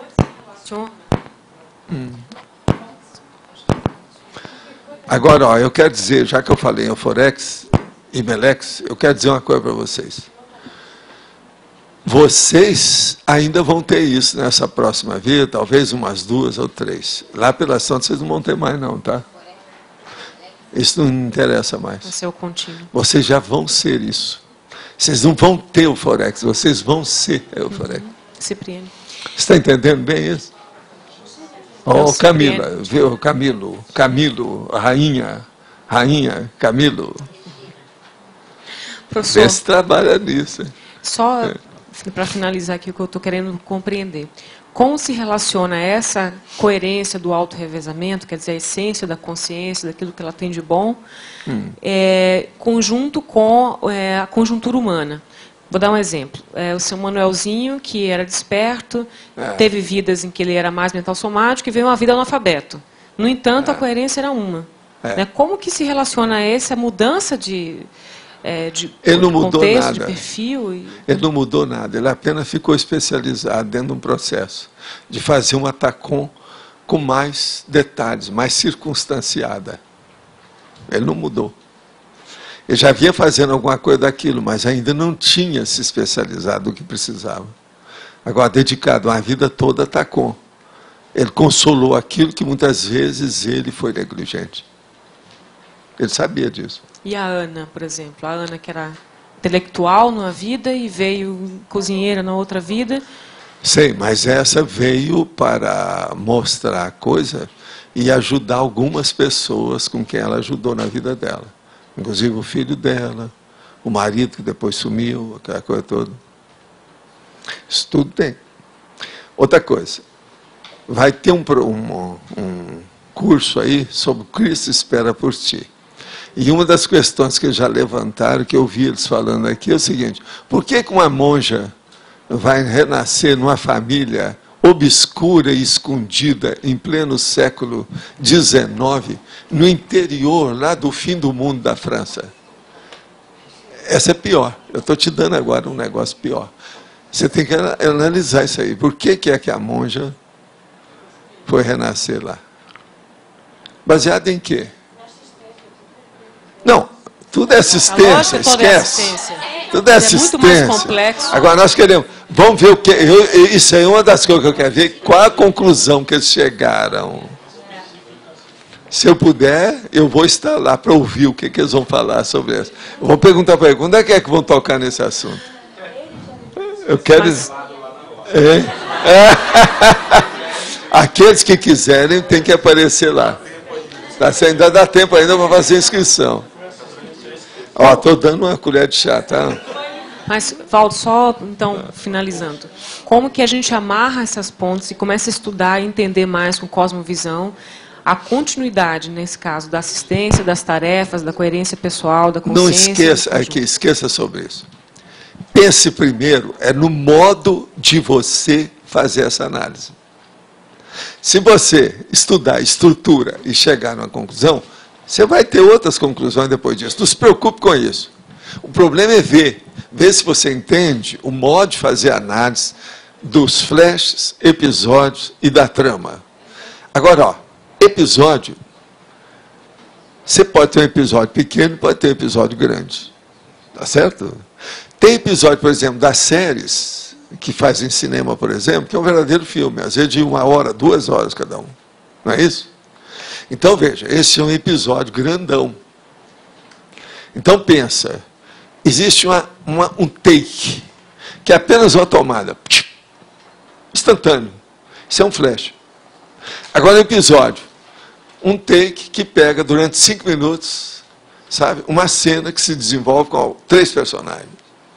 Agora, vamos supor que é já um episódio que tem aqui, lá fora, num veículo. Entendeu? Já tem 3. Então, veja, começou a complicar isso tudo. Isso aí é que você tem que entrelaçar e ver o que é que se passa. Agora, quando você tiver muito material na mão, você vai começar a pensar no timeline. Que tempo é esse? Onde nós estamos? Por que aconteceu isso?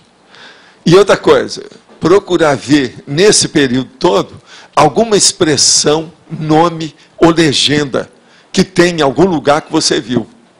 Que é uma das coisas mais difíceis também.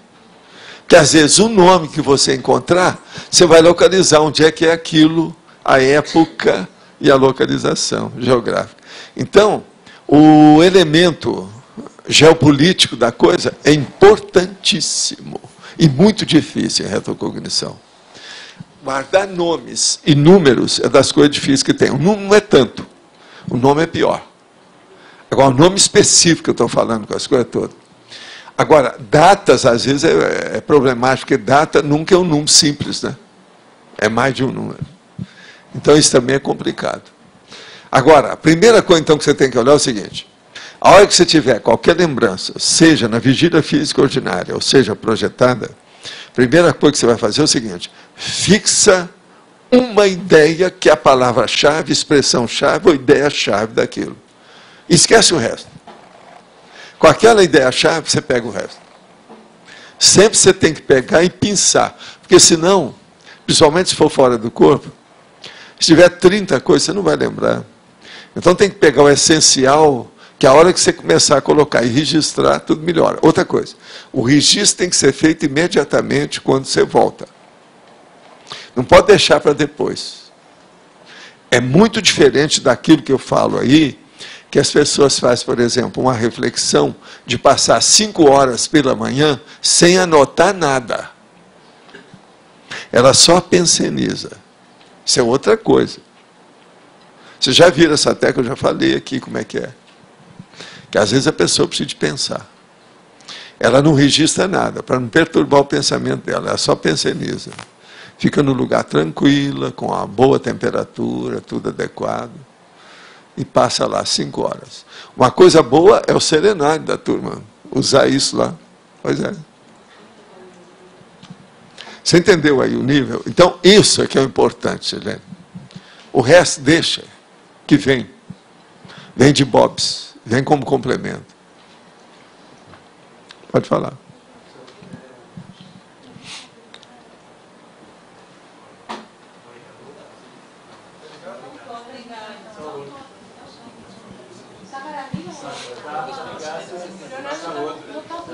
Tá ligado.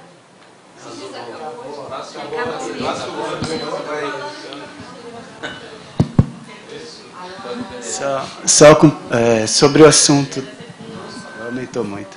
Agora tá bom, tá falando coisa de macho aí, fala essa voz de homem. Você comentou, tenor. Você comentou agora há pouco a questão da mudança de sexo em relação à rememoração. Esse seria um dos fatores principais que... Não, mas esse abala, né?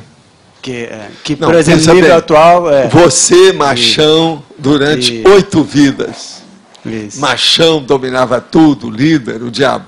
Aí você vem com uma mulher franzina, dessas esquálidas, e tem até problema gastrointestinal, que não pode comer demais. Outra coisa, uma loura, como diria o Pitigrilli, sabe, uma loura esquálida, branca, clorótica. Existe um livro dele que chama A Loura Clorótica. Está entendendo? Então, como é que fica? Pensa bem, aquele machão em 8 vidas. E agora é uma loura raquítica, franzina, quer dizer, o pijama dela tem uma lista só vertical. Como é que fica isso? Você não acha que é um impacto?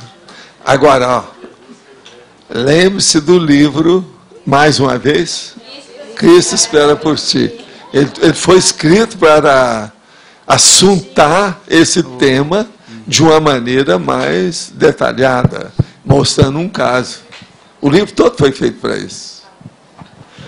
Agora, o pior, ele é todo assim, piegas, com muita platitude, até ridículo.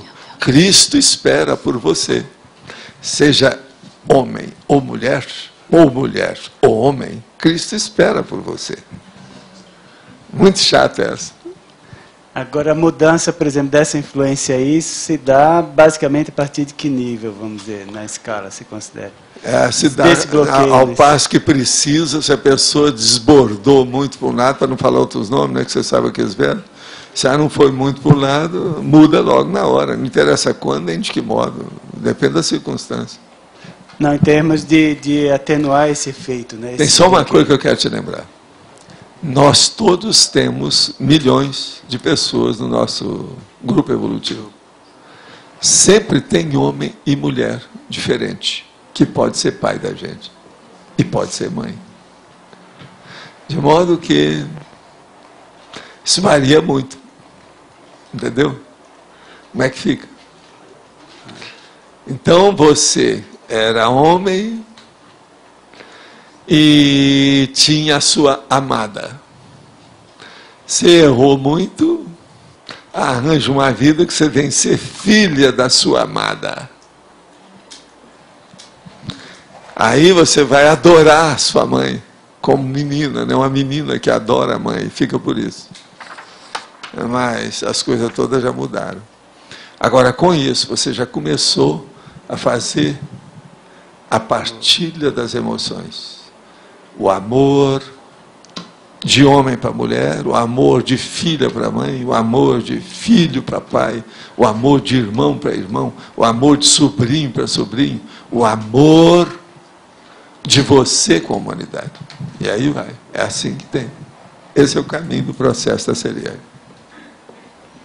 Agora, vocês todos já estão num nível mais ou menos avançadinho. Não é um negócio atrasado, eu não acho.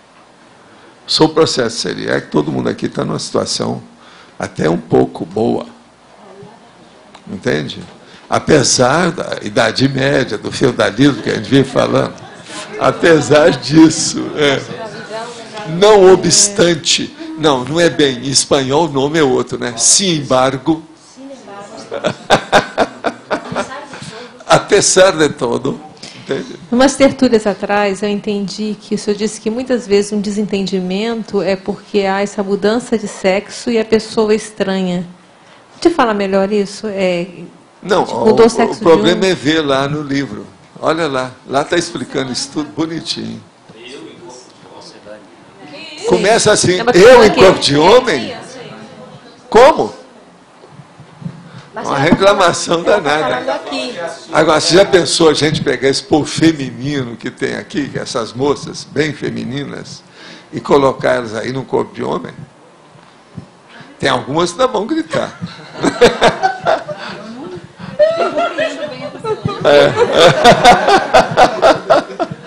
Todo mundo compreende bem a Roselane. Você está vendo como é que é a situação? Mas, Valo, falando do Cristo espera por ti, da monja, quando eu falei o negócio da assistência, o que eu estava pensando não era na assistência da monja, sino em que os personagens, eles já tinham feito assistência, eles faziam assistência. Então, a minha hipótese... Fazia, mas tinha uns que matavam os outros, né? Também. Sempre é assim. Mas eu entro... O grupo evolutivo sempre tem disso. Tem a vítima e o algoz. Mas eu entro naquela hipótese que você fala, que quando uma pessoa quer ajudar a outra, ela arranja amparo de função porque vai fazer assistência a outra pessoa. Isso. Então eu estava pensando, tem personagens lá que fazem muita assistência. Para ajudar eles a fazer assistência.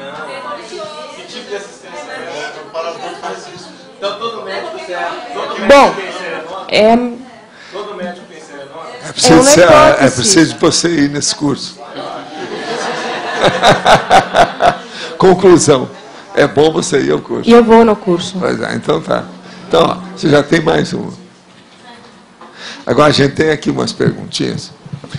Opinião pessoal. O paradigma consciencial poderia ser classificado, 2 pontos, como indiscutível e indubitável. Já a ciência e a conscienciologia, pelo amplo campo de estudo e a condição atual de nossas ferramentas de pesquisa, se classificaria em lógico discutível. Até um certo ponto isso é possível, não é? Pode ser. Agora, o que eu vejo é o seguinte, tudo é ainda discutível. Tanto o primeiro como o segundo item. Hoje, o Zé Vitoriano está ressomado. Se está, ele poderia ser uma personalidade consecutiva? Sem dúvida alguma. Quem está falando aqui é uma pessoa que se interessa por isso por causa do sobrenome. Tá?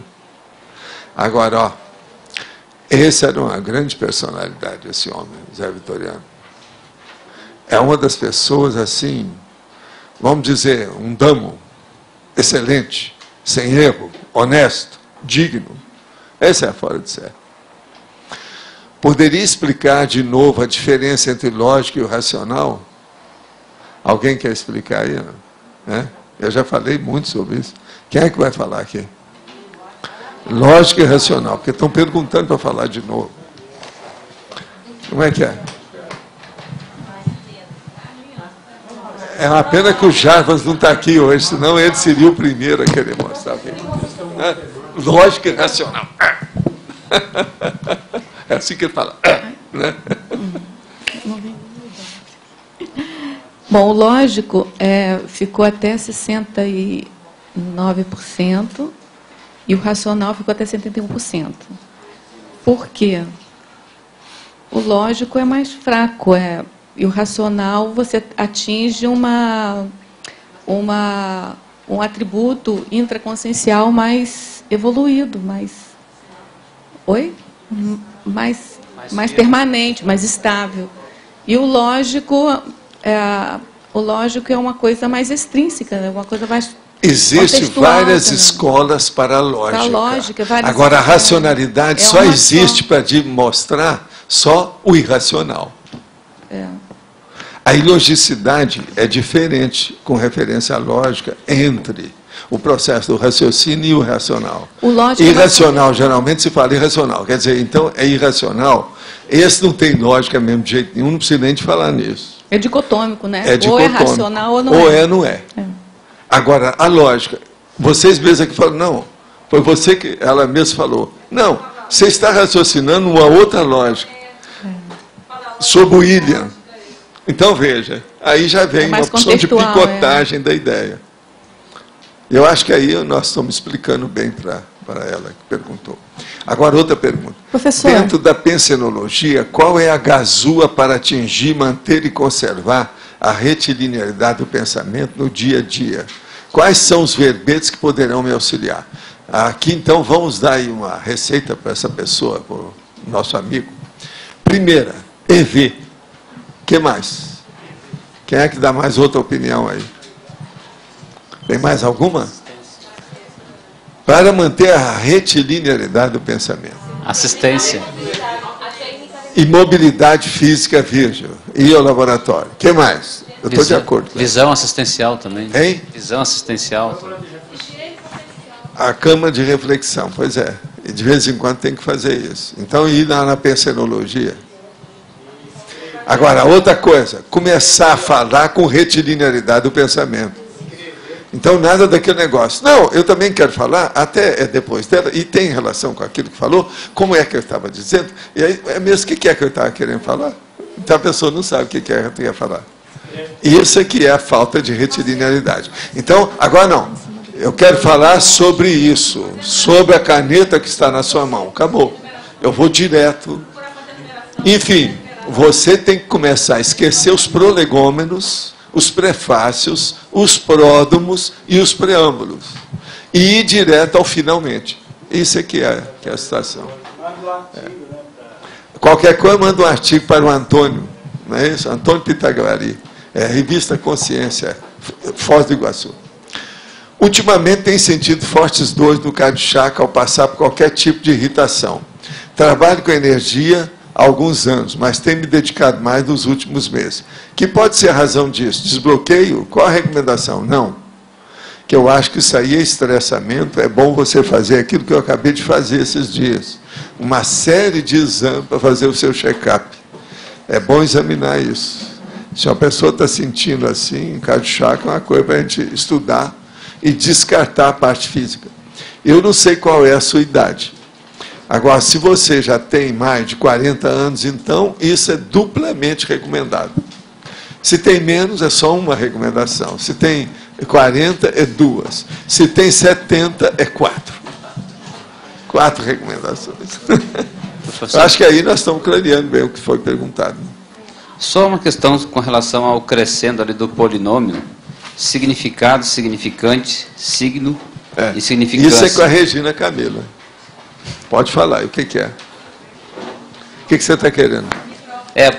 Olha o microfone aí. A minha questão é, por que não signo, significante, significado e significância? Dentro dessa visão, o significante mais o significado, ele formam um signo. Porque isso é indissociável, então está num crescendo. Agora, eu sugiro uma outra palavra, ao invés de significância, a significação. É uma sugestão, fora a significância, né? Que seria todo o processo da relação entre a forma e o conteúdo, que é o signo, que dentro de uma contextualização ela amplia o significado. Então, a significância ou a significação, ela é mais do que significado. Você entendeu? Nossa! Mas eu... Isso é semiótica. Isso é semiótica. Isso é semiótica. A semiótica. Tudo para ele aí. A semiótica é a ciência que estuda a significação. Não, sim. Tá? Okay. Então, veja, se você pega o significante, que é a forma, mais o significado, que é o conteúdo. Significante, significado significa confort, tá? É o que a gente chama de confort. E essa relação indissociável, que é o confort, a sinonímia disso é um signo. Então, ele está em crescendo. Significante mais significado é o signo, que é a síntese do confort. A síntese do confort, ela não é só um significado, que é o conteúdo. Ela expressa uma significação contextual, que aí está sendo chamado de significância. Agora, mas eu não vou mudar o que você está pedindo. Sim. Vou dar a minha opinião. Sim. Mas acaba de falar tudo. Então, nesse sentido, tá? Então, ele é um polinômio que ele está num crescendo. Então, realmente está dentro de uma lógica Se pegar dessa, dentro da conformática ou da Você semiologia. entendeu tudo? Ela te deu uma aula de semiótica. Eu tenho uma Agora, síntese. eu vou dar a minha opinião para defender meu texto para ela. Por que que eu coloquei a palavra significância? Você tem uma ideia? Olha, é que dentro É da dessa... atitude? Quem é que falou o valor? Pois é, olha lá, ele já falou. O valor pelo seguinte, às vezes a gente está perdendo tempo com isso, você está usando a semiótica, perdendo tempo, porque aquele assunto não vale. Não vale todo esse debate. Então, eu quero pôr que ele tem uma significância, porque ele pode ser totalmente insignificante. Sim. Você entendeu? Então, eu estou usando aí, a intenção é essa. Sim, mas em cima do que ele me perguntou... Você está perfeito, tudo que você falou. Porque assim, me foi feita uma pergunta técnica. Certo. Então, dentro da pergunta técnica da semiótica, né? Tá Então, eu perfeito. estou mostrando que o crescendo chega à significação, tá? Agora, nesse caso, da forma como está sendo explicitado, tem uma lógica. É outra lógica. Ele deu, mas agora, ele tem deu sua um razão. salto. Agora, dentro da gênese da ciência, Isso. seria a significação. Agora, tem o razão. autor, ele está aberto aos saltos. Lógico, tá. Agora, é um crescendo. É o salto quântico Isso. da ideia. Entende? Salto quântico. Professor Tudo é um Walter. processo de quantidade. Aqui, que é o aqui. que você pescou logo, que era o processo do Direito. valor. Na fatologia, terceira Sim. linha, tem assim, a palavra mais apropriada para a expressão da ideia. Sim. Como é que a gente faz assim para ir melhorando, para encontrar a melhor palavra para... É tentar.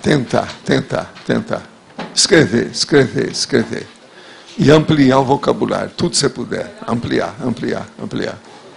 Sempre tem outras palavras que às vezes você ignora.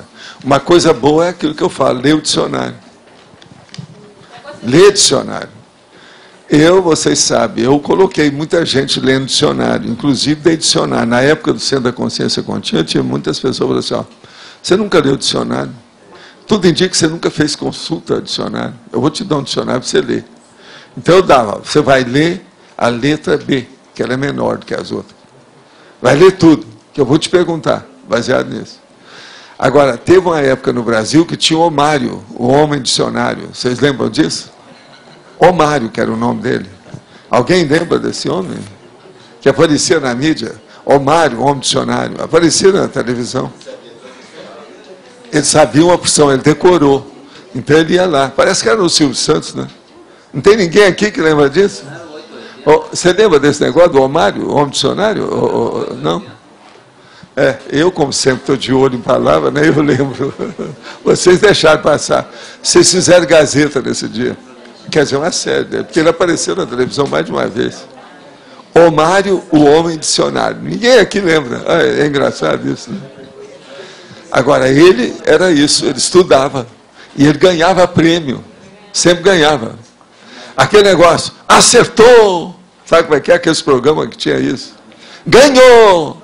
Perfeito! Tinha muito disso. Agora, gente, hoje nós temos aqui, eu quero lembrar, que no domingo é a lei da projeciologia. Hoje nós temos 12 verbetes para selecionar na eleição. Antes de mencionar os verbetes, vamos ter depois um recado que o próprio Eduardo vai dar. E eu queria informar que hoje tivemos 24 votos online, agradecemos, e foram atendidas aqui 10 perguntas pelo professor Valdo. Todos prontos? Verbetes novos, indução inicial, variação vernacular, verbetes antigos, antimodelo, banco da salvação, banco de esperma, banco de leite humano, desintermediação, interesse transempresarial, presumibilidade, princípio coloquial, refinamento formal, técnica da cesta.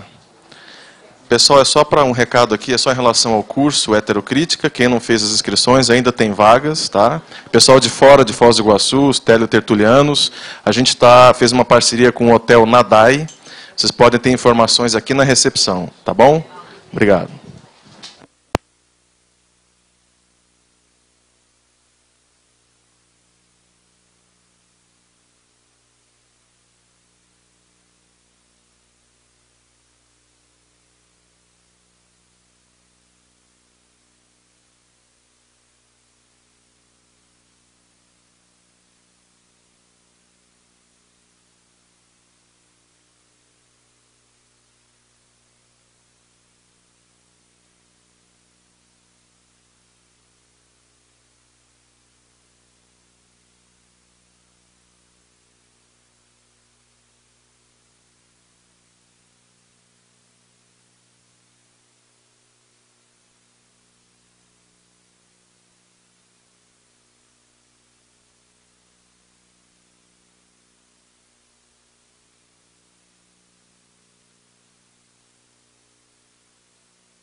Ganhou variação vernacular com 12 votos. A tertúlia amanhã. Boa tarde. Obrigada.